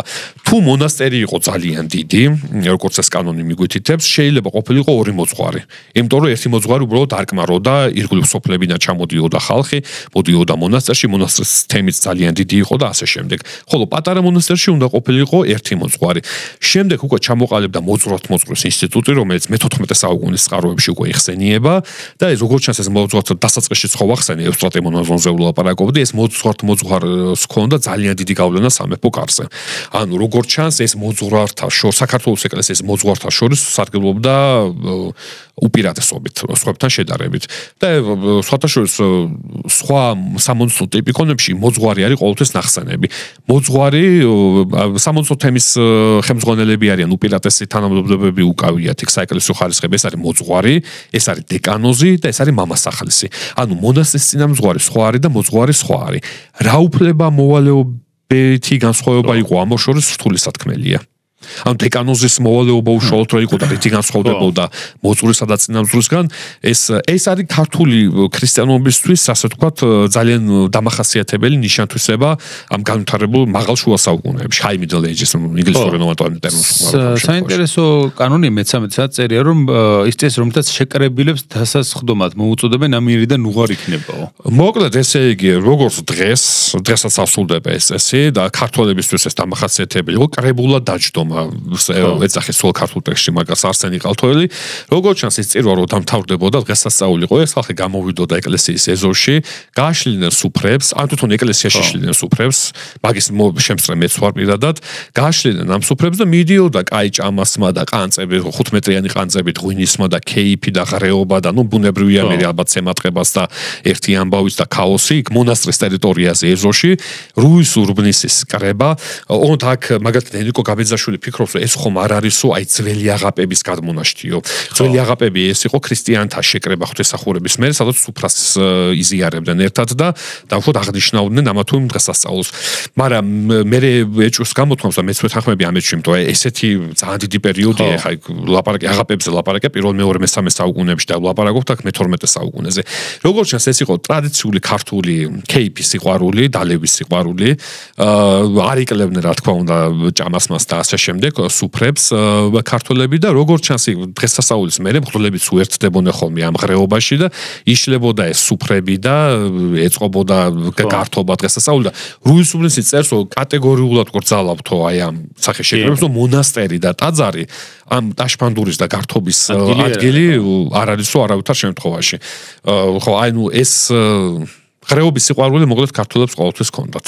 მე-14 კანონი აღნიშნავს, რომ ერთ საკურთხეველთან ერთი და იმავე შესაწირავის შეწირვით მრავალი სულისთვის, მრავალი მღვდლის მიერ ჟამის წირვა წესი არ არის და უკუგდებულია, იგი ნუღარ შესრულდებაო. ხო, საქმე ის არის, რომ ეხლა რასაკეთებდნენ ესენი, რომ შემოსავალი გაეზარდათ მღვდლები. მაგალითად წირვას შეუკვეთდა ერთი ადამიანი, ერთი დიდებულები უკეთავდნენ, ხო, ძირითადად წირვას ერთ მღვდელს, მეორე მღვდელს შეუკვეთავდა წირვას, მესამე მღვდელს მესამე ადამიანი შეუკვეთავდა წირვას და ეს კვირეები ერთმანეთზე არ გადაებათ და ცალ-ცალკე რომ უფრო შემოსავალი გაეზარდა და ასე შემდეგ. ერთად ატარებდნენ წირვას და შეკვეთილი წირვა ნიშნავს, რომ ერთ ადამიანს ეწოდება ეს წირვა, რომ მისი სულის მოსასწრებლად. ესენი ერთად რამდენიმეს ატარებდნენ, რამდენიმე ადამიანის სულს იქ ჭყალებში ჯოჯოხეთიდან ამოიყვანენ ამ წირვით და სამაგეროდ შემოსავალს იღებდნენ. ერთ საკურთხეველთან და ამას გძალავს კატეგორიულად რუის უბნისის კრება და ამბობს, რომ ერთი წირვა უნდა ჩატარდეს ერთი ადამიანის სულის მოსახსენიებლად საკურთხეველში, ხოლო არა, უпростоოდ მაგასაც გძალავს, რომ ეს შეკვეთილი წირვების მთავარ საკურთხეველში ჩატარება არ შეიძლებაო. არა, პატარა სამლოცველოში უნდა ჩაატაროს ეკვტერში. აი ალბათ ყველას უნდა ხავს ძველ ქართულ ტაძარში მიშენებები რო არის, ის არის ადგილი, რომ შეკვეთილი წირვები ჩაატარო და თუ რამე მრევლი თუ შეწირავდა რამეს, იქ მღვდელს დაუშვათ ამის გამო ჩაეტარებინა წირვა. ანუ ეს მთავარი საკურთხეველი, ტაძრის მთავარი საკურთხეველი ამის ადგილი არ იყო. აი მე-15 კანონში აღნიშნული არის, რომ ვინც სომეხთა ხო, ღვთის მავნებლობის მწვანებლობიდან მართალ და უზაკველ სარწმუნოება შეუდგება, ანუ შეუერთდებაო კათოლიკე, წმინდა და კათოლიკე ეკლესიასო და შეაჩვენებს ერთ ბუნებიანთა ბილწ მწვალებლობას, რომელიც ჩვენ ჭეშმარიტი ღმერთის ქრისტეს შესახებ უვიჩად ამბობს, რომ იგი არის ერთი ნებისა და ერთი მოქმედებისა. მოკლედ ვთქვათ, მიაფიზიტობიდან ვინც სომხური ეკლესიიდან გადმოდის. მათთვის განვაწესებთო ასევე, რომ სულ ნათელ სცენ, როგორც წარმართებს რადგან დიდი ეკლესიები, როგორც ანტიოქიის საპატრიარქოს საყდარი და სხვა მისი მიმდევარი აღმოსავლეთის ეკლესიები ასე მოქმედებენო. ანუ როგორ უნდა მოიქცენ მათ მიმართ ამას განსაზღვრავს, ხო? სოფლიო ეკლესიას, მართლმადიდებელ ეკლესიას აქ არამართლმადიდებლების ეკლესიაში მიღების სამი პრაქტიკა. პირველი პრაქტიკის მიხედვით მათი იღებდნენ მონათვლის წესით, თუ ნათლობა არის არასწორად ჩატარებული, ანუ მართლმადიდებელი ეკლესია აქცევს ყურადღებას ნათლობის ფორმის სწორად ჩატარებას. თუნდაც შენ ერეტიკულ საწუნოებაში იყო მართლმადიდებლების გადმოსახედიდან დაბადებული და გაზრდილი. შენ თუ მოინათლე სახელითა მამისათა და ძისათა და სული საწმინდისათა ნათლობა თუ სწორი ფორმით ჩატარდა, შენ აღარ ინათლები. თუ მირონცხებაც მოხვა ამ ნათლობას, იმიტომ მირონცხება და ნათლობა ცალ-ცალკეა, მაგრამ ერთად სრულდება, აღარც მირონს არ ცხებენ. ამიტომ თუ არ ხარ მონათლული, გნათლავენ ხელახლა სწორი ფორმით. მეორე სახის პრაქტიკა არის, როდესაც შენ ხარ მონათლული, რომელიმე სხვა სარწმუნოებაში, მაგრამ ეს ნათლობის ფორმა იყოს სწორი და მართლმადიდებელი ეკლესია შენ გიღებს ისე რომ ასე ვთქვათ, ნათლობა შენ აღარ გჭირდება, აღარ გნათლავენ ხელახლა, მხოლოდ მირონცხებით. მირონცხება არის, როდესაც გცხებენ, ასე ვთქვათ, შუბლზე, ნესტოებზე, ხელებზე, სულიწმინდის მადლის მონიჭების აღსანიშნავად და მესამე არის, როდესაც არც მირონცხება მოგეთხოვება, არც ნათლობა მოგეთხოვება და უბრალოდ წერილობით ჩამოაყალიბებ მართლმადიდებელი საწუნოების ფორმულირებას, დოგმატურ სწავლებას, გაევლი კატეხიზაციას, ანუ შეისწავლე მართლმადიდებელ საწუნოებას და დამთავრდა მართლმადიდებელი ხარ, ნუ ამას არ თხოვენ. ტრადიციულად მართლმადიდებელი ეკლესია კათოლიკებსა და სომხებს ან ნათლობას და მირონცხებას საერთოდ არ თხოვდა, ან მხოლოდ მირონცხებით იღებდა. იყო იშვიათი გამონაკლისები, როგორცაც სომხებს ხელახლა ნათლავდნენ შემოსულს. რუის უბნისის ზეგლისწერა სომხების მიმართ არის ძალიან მკაცრი, რაც ასახავს იმ გეოპოლიტიკურ და რელიგიურ თეოლოგიურ ვითარებას, ასე იმდროინდ და საქართველოში იყო. როგორც ჩანს, მაგაზე მთაწმინდელებიც ჩივიან, სომხური ეკლესიის გავლენა გარკვეულწილად აღწევს ქართულ ეკლესიაში. მე-11 საუკუნეებში მიუხედავად ამ განხეთქილებისა და სულ ჩივიან გიორგი დაგეკვთი აწუნები ქართველები გულუბრყვილო და გადასარავი ხალხი იყო, მაგრამ აი სომხებისგან ღვარძლე შემოგვერიაო, ხო? და ეს ამით ამართლებენ. და როგორც ჩანს, რუის უბნისის ზეგლისწერა ძალიან ყველაზე უკიდურეს აკრებია ქვია მაგას საეკლესიო კანონიკის თვალსაზრისით, აკრებიის ყველაზე უკიდურეს ფორმას მიმართავს და ამბობს, რომ არავით არის მირონცხება და არავით არის უბრალოდ საწუნოების აღიარება, სომხები უნდა მოინათლონ ხელახლა, რაც ნიშნავს, რომ გამწვავებულია ეს თეოლოგიური დაპირისპირება და ძალიან მკაცრად მიჯნავენ რუის უბნისის მამები, ეკლესიის მამები სომხურ და ქართულ ეკლესიას ერთმანეთისგან. აი მაგაზეა მანდ ლაპარაკი. მე-16 კანონში არის აღნიშნული, აგრეთვე განვაწესებთ, რომ მართლმადიდებელი მამაკაცი მწვალებელ ან წარმართ დედაკაცს ან დედაკაცი მამაკაცს არ უნდა შეუღლოს, რადგან ყველა მართლმადიდებელი ღმერთის ტაძარია ჩვენში დამკვიდრებული მისი სულისათვის, ხოლო ყველა ბროტად მადიდებელი და ყველა არამადიდებელი ეშმაკის ტაძარია. ხო, ნუ მანდ ცხადია რაზე არის ლაპარაკი, რომ ტრადიციულად მართლმადიდებელი კანონიკის მიხედვით მართლმადიდებლის და ერეტიკოსის შეუღლება იკრძალება, თუმცა არის დაუშვათ რაღაცა გამონაკლისები, ასე ვთქვი, ეკონომიიდან გამომდინარე და ბუნებრივია სომხებთან მანდ ძირითადად მინიშნება იმაზე, რომ სომხებთან ქორწინების შემთხვევაში სომეხი უნდა მოინათლოს, როგორც წინა კანონში არის ნათქვამი. წარმართებში რაც შეეხება, ხა რომელ წარმართები იგულისხმებიან მართულია, შეიძლება ყივჩაღები. ხო, იმიტომ რომ ჯერ მართალია მაგ დროს არ არის ისა, მაგრამ ალბათ რაღაცა სპორადული შემთხვევითი კავშირები მომთაბარე ხალხი საქართველოს შორს არ იყო და შესაბამისად საეკლესიო მამები მათ თვლიან წარმართებად. იმიტომ მათი რელიგია ძირითადად შამანისტური ფორმის იყო და ასე შემდეგ და მანდ არის მკაცრად როგორც ჩანს რუის უბნისის საეკლესიო ზეგლისწერაში რა კანონებიც არის ასახული, ანუ ასახულია ეს კანონები, რა პრობლემებიც მაშინ იდგა. ეს ხო შემთხვევით შერჩეული კანონები არ არის. ანუ როგორც ჩანს იდგა ეს პრობლემა და ეკლესიამ უპასუხა. ანუ ჩვენ შეგვიძლია არაპირდაპირ გავიგოთ რა პრობლემებს ეჩეხებოდა იმ დროინდელ ყოფაში, ყოველდღიურობაში ეკლესია და ერთ-ერთი მათგანი ამის გადასაჭერელად ამ ხრებაზე ესენი დადგინდა უკვე. მე-17 კანონში წერია, რომ ეს ეხება უფრო დიდგვაროვან წარჩინებულ და არა უბრალო კაცებსო, რომ ეს უწესობა, რასაც აღნიშნავენ, არის გვირგვინს უკურთხებენ ერთ ხორცად შესაერთებელ მეუღლებს და აკურთხებენ დედაკაცის გვირგვინს სხვა უცხო მამაკაცთან და მამაკაცისა სხვა მამაკაცთანავე. ხო. ესე იგი აქ ლაპარაკია ქორწინების იმგვარ ფორმაზე, რასაც ივანე ჯავახიშვილი უწოდებს წარმომადგენლობით ქორწინებას. ესე იგი რა ხდებოდა? ბუნებრივია ძველ დროში მოგზაურობა და მგზავრობა მრავალხიფათთან იყო დაკავშირებული და იმ დროინდელ საქართველოში ხომ საერთოდ. მაგალითად ვთქვათ, სიძე ცხოვრობს იმერეთში, პატარძალი ცხოვრობს, საცოლე ცხოვრობს კახეთში. სიძე ვერ მოდის გარკვეული მიზეზების, პატარძალი ვერ მოდის გარკვეული მიზეზების გამო იმერეთში, ამიტომ პატარძალი აგზავნის თავის წარმომადგენელ მამაკაც, ნათესაო მამაკაც, როგორც წესი, დაუშვათ აგზავნის იმერეთში. ეს სიძე და მისი საცოლის წარმომადგენელი მამაკაცი დგებიან საკურთხევლის წინ ერთად, მღვდელი გამოდის და მათ წერს ჯვარს. ანუ ესე იგი რა ხდება, ვიღაცა რო შესულიყო ტაძარში და დაინახავდა რომ ორი მამაკაცი დგას საკურთხევლის წინ და მღვდელი ამათ წერს ჯვარს. რაც აბსოლუტურად გაუგონარი ამბავი იყო, მაგრამ რეალურად რა თქმა უნდა ამ ორ მამაკაცს ეს იყო უბრალოდ იმ ქალის წარმომადგენელი. შორს ეგეთი რაღაცა გააკეთა ნაპოლეონმა, როცა მარია ლუიზა ავსტრიელი მოიყვანა ცოლად. მარშალი ბერტიე გაგზავნა და იმასთან შესრულდა ეგ იმ მარშალთან დაიწერა ჯვარი, ჩამოყვანა, ანუ ნაპოლეონის როლი ითამაშა. ეგეც ხსენიება, ანუ შეიძლება სიძეს გაეგზავნა თავის წარმომადგენელი მამაკაცი და ის დამდგარიყო გვირგვინების ქვეშ მომავალ საცოლესთან. და ამიტომ წარმოიდგინე ახლა ვიღაცას გარკვეული გაგებით ეს ორი მამაკაცის ქორწინებაც შეიძლება ჩავთვალოთ. სინამდვილეში ასე არ იყო რა თქმა უნდა, მაგრამ და საეკლესიო ძეგლის წერა ამაზე ვერაფერს ვერ ამბობს, ამაზე რა უნდა ვთქვათო თუ არა გავიცინოთო. ანუ უსაცინელესად ვაქციოთო და გაუბასროთო. უწესო და უფრო სასაცილო, ხო, ანუ ეს არის რუსუბნის ძეგლის წერის ალბათ ყველაზე, მაგრამ ხო წარმოგიდგენია ვიღაცა შემთხვევით ტაძარში რო შესულიყო, რომელმაც არ ეცეს სახდება, დაინახავდა რომ მღვდელი წერს ორ კაც ჯვარს.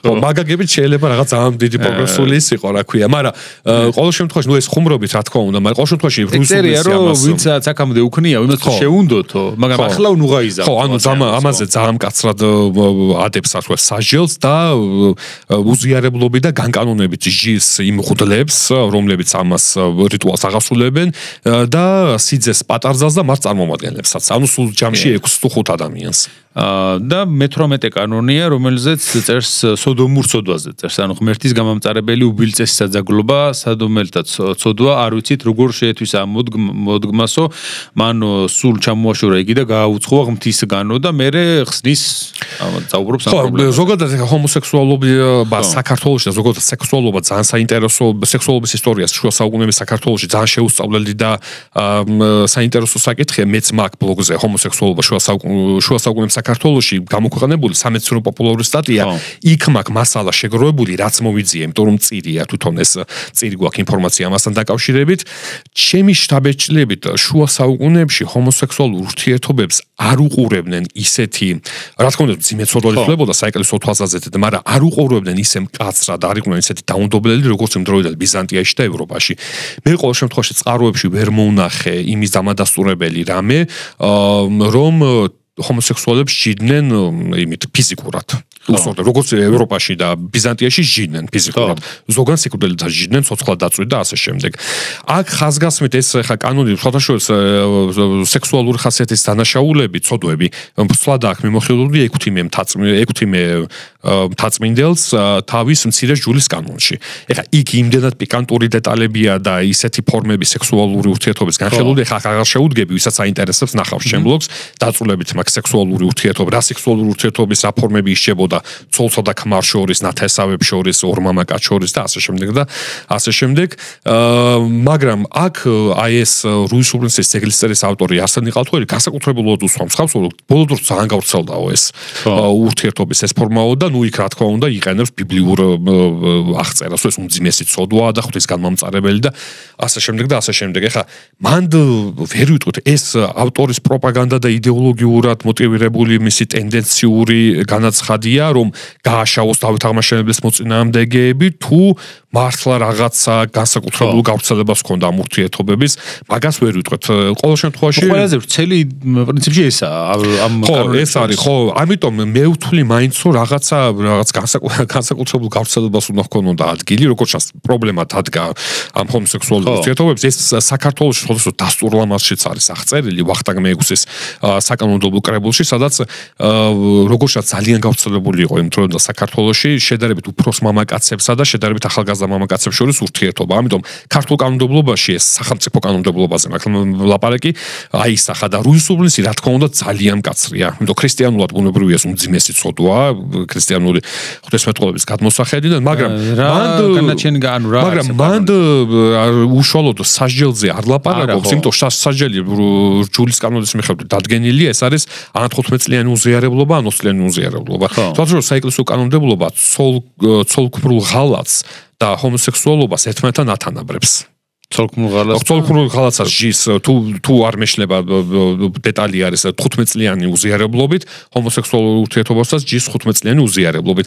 საქმე ისაა, რომ მან ხშირად სასჯელის და სასჯელის ზომებზე არსენი ყალთოელი არ ლაპარაკობს, რაც მიუთითებს იმაზე, რომ როგორც ჩანს რჯულის კანონი მართლა ნათარგმნია ამ დროს. და რჯულის კანონის მიხედვით ხდება უკვე თავისთავად ცხადია ვის სასჯელი ეკუთვნის რჯულის კანონის თანახმად, ხო?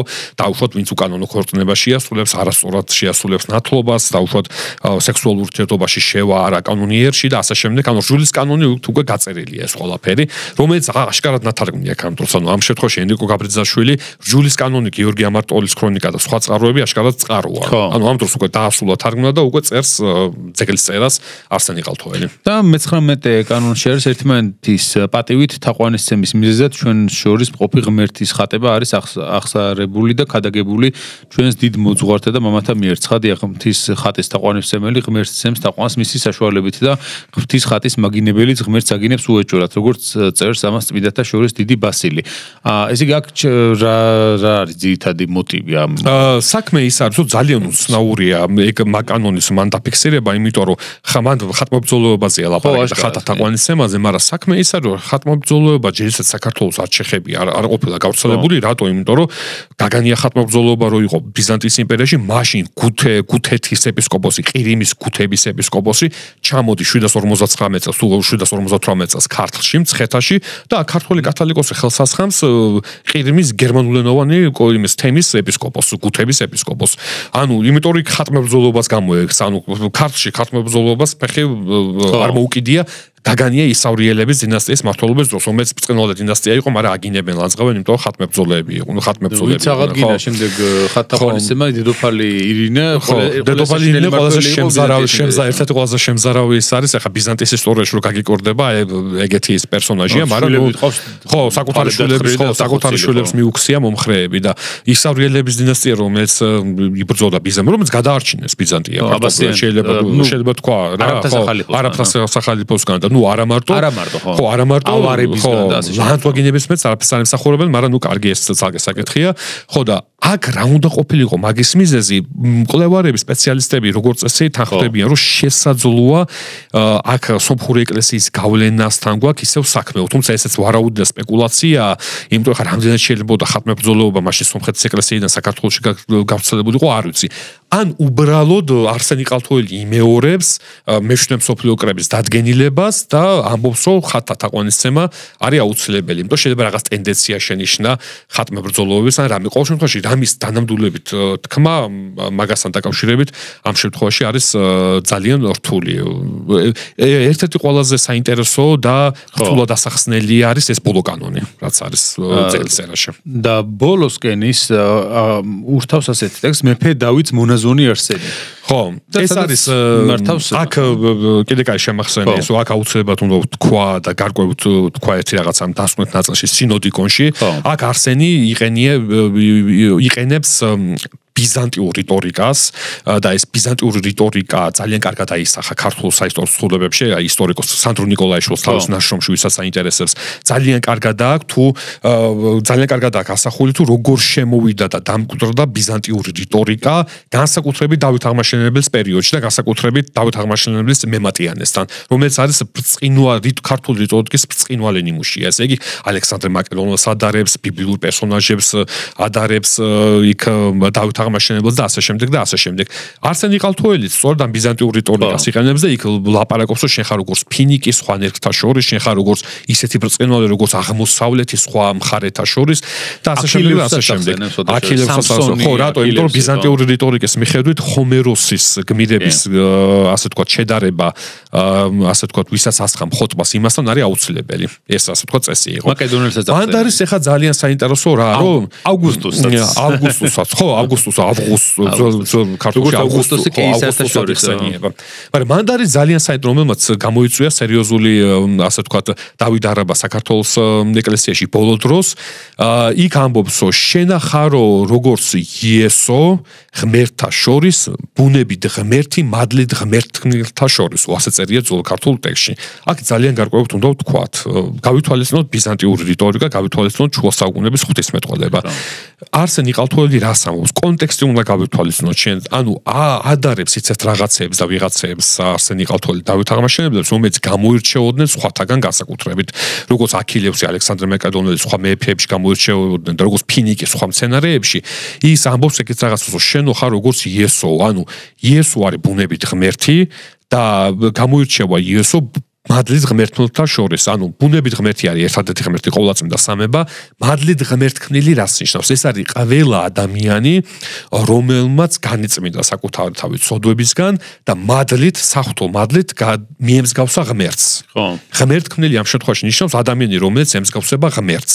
ამიტომ აქ მეტაფორული ენაა გამოყენებული. შენ ისო გამოირჩევიო სხვა მეფეებისგანო, როგორც ბუნებით ღმერთი გამოირჩევაო სხვა ადამიანებისგანო, გახრთობილი ადამიანებისგანო. ამიტომ ეს ძალიან კაცად უნდა გაუსვათ მაგას ხაზი, არავითარი მანდ ღმერთად გამოცხადება არ არის, უბრალოდ არის მეტაფორული ენა. და არის ბიზანტიური რიტორიკის ნაწილი. ეს არის ბიზანტიური რიტორიკის ნაწილი, ისევე როგორც ძალიან მოკლედ უნდა ვთქვა, მე არ ვიცი შევეხე თუ არა მას ქართლის გაქრისტიანების ეპიზოდში, თამარი არავის არ გამოუცხადებია სამების მეოთხე ჰიპოსტასად. სამების მეოთხე ჰიპოსტასად ვერ გამოაცხადებდნენ, იმიტომ რომ სამების ხოლოს სამი ჰიპოსტასი აქვს და მეოთხე არ აქვს. სამების თან აღმატებული და თან აღზევებული იგულისხმება ისტორიაში და აზმანში რაც არის დაფიქსირებული, ყველა ის ადამიანი, რომელიც ემსგავსება ღმერთს თავისი წმინდა ცხოვრებით. ამიტომ თამარი ემსგავსა ღმერთს თავისი წმინდა ცხოვრებით, ამიტომ გახდა სამებისა თან აღმატებულად და აღზევებულად. არავითარი სამების თამარის ღმერთად ქცევაზე და სულიწმინდის ინკარნაციაზე იქ ლაპარაკი არ არის. აი ამ კონტექსტში მაგის ხსენება იყო აუცილებელი. კი ბატონო. ამიტომ ღმერთად არავინ არ აცხადებდა შუა საუკუნეებში საქართველოში, ესე არ გაგიჟდებოდა მით უმეტეს ისეთი ორთოდოქსი მოღვაწე, როგორც არსენ იყალთოელი იყო, რომ გამოეცხადებინა უბრალოდ ძველი ქართული წერა-კითხვა უნდა იცოდე ადამიანმა, რომ ეგ აიგო. ხო, ასევე აი საინტერესოა ეს მიმართვა მისგან მოსწონს თუ არა კრების ეს დადგენილებების შენს ყუდროებას. ხო, ანუ მანდ მიმართავს, რომ უშუალოდ დასაწყისში ამბობს, რომ ეს კრება მოიწვია დავით აღმაშენებელმა და მერე უშუალოდ, ანუ მან ჩანს იქ კი ნახსენებია, რომ დავითი ამ კრებას როგორც მონა ისე იჭდაო თავმდაბლობის თვითონ, მაგრამ მან ჩანს, რომ პირდაპირ ეკითხება არსენ იყალთოელი შენ როგორ მოგეწონა ამ კრების შედეგები და დადგენილებები. ანუ ჩანს მან ვინ არის კრების მომწვევი, ორგანიზატორი და ვის პოლიტიკას ემსახურება ეს ყველაფერი. და აქვე უნდა ითქვას, რომ რადგან მხოლოდ ერთი წყარო გვაქვს იმ დროინდელ საეკლესიო სიტუაციაზე ძირითადად ძეგლის წერა, ყველა ვარიანტში ეგ წყარო არის ცალმხრივი. იმიტომ რომ ჩვენ არ ვიცით დავითის ოპოზიციური განწყობილი ფეოდალების ასე თუ შეხედულებები, ანუ რა ხდებოდა ეგ რეალურად. ხო, არ ვიცით. ეს ჩვეულებრივი ამბავია. ისე რომ დიდი ფეოდალების ხელიდან გამოსული თხზულებები თითქმის არ ვიცით, თუ არ ჩავთვლით ლიპარიტ ბაღვაშის თხზულებას, რომელიც 1-2 ფურს გვერდით არის მოღწეული, იქაც პოლიტიკური ისტორია არაფერი არ არის, დოგმატურ ღვთისმეტყველებაზე საუბრებს, ბრწყინვალე ძველი ქართული კლასიკური ენით. ანუ ამ კაცს ქონდა რაღაც ბრწყინვალე განათლება მიღებული, რომ ამ კაცის თხზულების კითხვა არის, ესე იგი ერთი სიამოვნება რა. სულ 2 თუ 3 გვერდია, ოღონდ ლიპარიტი ამას წერს, როცა ბერად არის აღკვეცილი იქ ათონის თალზე უკვე. საინტერესო იქნებოდა, რომ შემორჩენილიყო მსგავსი ტექსტები. ხო, ოღონდ პოლიტიკური იმით უკვე, იმიტომ ეს ლიპარიტის თხზულება წმინდა საღვთისმეტყველოში ნარსის აი ხوار არაფერს არ ახსენებს, მაგრამ აი უბრწყინვალესი ენა აქ რა, ანუ გასაგები ხა ლიპარიტ ბაღვაში იყო, რა განათლებაც ექნებოდა მიღებული, მან ეჭვი არ გვიპარება არავის. ზოგჯერ ხა ისე წარმოუდგენიათ ხოლმე, რომ აი შუა საუკუნეების რაინდი მაინც და მაინც X უნდა სვავდეს ხელმოწერის მაგივრად. ასე არ იყო რეალურად, არც საქართველოში და არც ევროპაში. ერთი კარლოსმა ვერ ისწავლა. ხო, ერთი კარლოსი იყო, მაგრამ შემოსახაზიასოები ჰქონდა. ხო, მაგრამ გამონაკლისი იყო მაინც ახლა. კი, აშკარად, იმიტომ რომ ხა იგივე შუა საუკუნეების მონარქები ისეთი როგორც იყო, თუნდაც რიჩარდ ლონგული, ძალიან ცნობილია იმით, რომ გამორიცხულია, წავაკითხავ და გამორიცხულია. ხო, ესეთ დონეზე პოლიტიკური სიმღერებს წერდა, მუსიკა ესმოდა იქ ბარდებთან და მინისტრელებთან ერთად ღეროდა და ასე შემდეგ. ძალიან მრავალმხრივი, მრავალფეროვანი განათლება ჰქონდათ ხო მეტეს შემთხვევაში მონარქებს და რა თქმა უნდა ესეთი განათლება მოთხოვნილი იყო საეკლესიო პირებისთვისაც. მიუხედავად იმისა, რომ ხა დაბალი რანგის საეკლესიო პირები შედარებით ვიცით, რომ არ იყვნენ ხოლმე იმდენად განათლებული, ეს ჩანს გვიანი პერიოდის წყაროებში და პერიოდში ძიმე მდგომარეობა. და წერაკითხვაც არის ეს ბევრმა უკვე და სეპირადიცია. აი ხა რო შევაჯამოთ რუის ურბნისის კრების ძეგლის წერა. რა მოგცა ამან მთლიანობაში და თუ რა შეეტყო ქართულ ეკლესიას შემდგომ საუკუნეში? ერთადერთი რამე შეეტყო, შეგვიძლია ვთქვათ, რომ ჩვენ არ ვიცით, აქ ბევრი უფრო მეტი ავრიცი უნდა თქვა, ვიდრე ვიცი, გასაგები მიზეზების გამო. დიდი ალბათობით დავით აღმაშენებლის მეფობის პერიოდში, როგორც მინიმუმ, საქართველოს ეკლესიაში შედარებით გამოსორდა მდგომარეობა, იმ გაგებით მაინც, რომ ფეოდალური ოპოზიცია ჩამოცველდა მეფის ხელისუფლებას, მაგრამ სამწუხაროდ ეს დიდხანს გაგრძელებულა, იმიტომ რომ ჩვენ ვიცით, რომ დემეტრე მეფობის და განსაკუთრებით გიორგი მესამის პერიოდში საქართველოს ეკლესია გადაიქცა ალბათ უმძლავრეს ფეოდალურ ორგანიზაციად. და ჩვენ ვიცით მიქაელ მირიანიძე, რომელსაც ურავერ უყო თამარ მეფემ, უბრალოდ ვერ დაძრა ადგილიდან და რო გარდაიცვალა, მე ყველას უხაროდა, მოგდა ეს კაციო და ყველა დაშუკრავდა და ყველა გახარებული იყო, როგორც თამარის ისტორიკოსი ესე გვატყობინებს.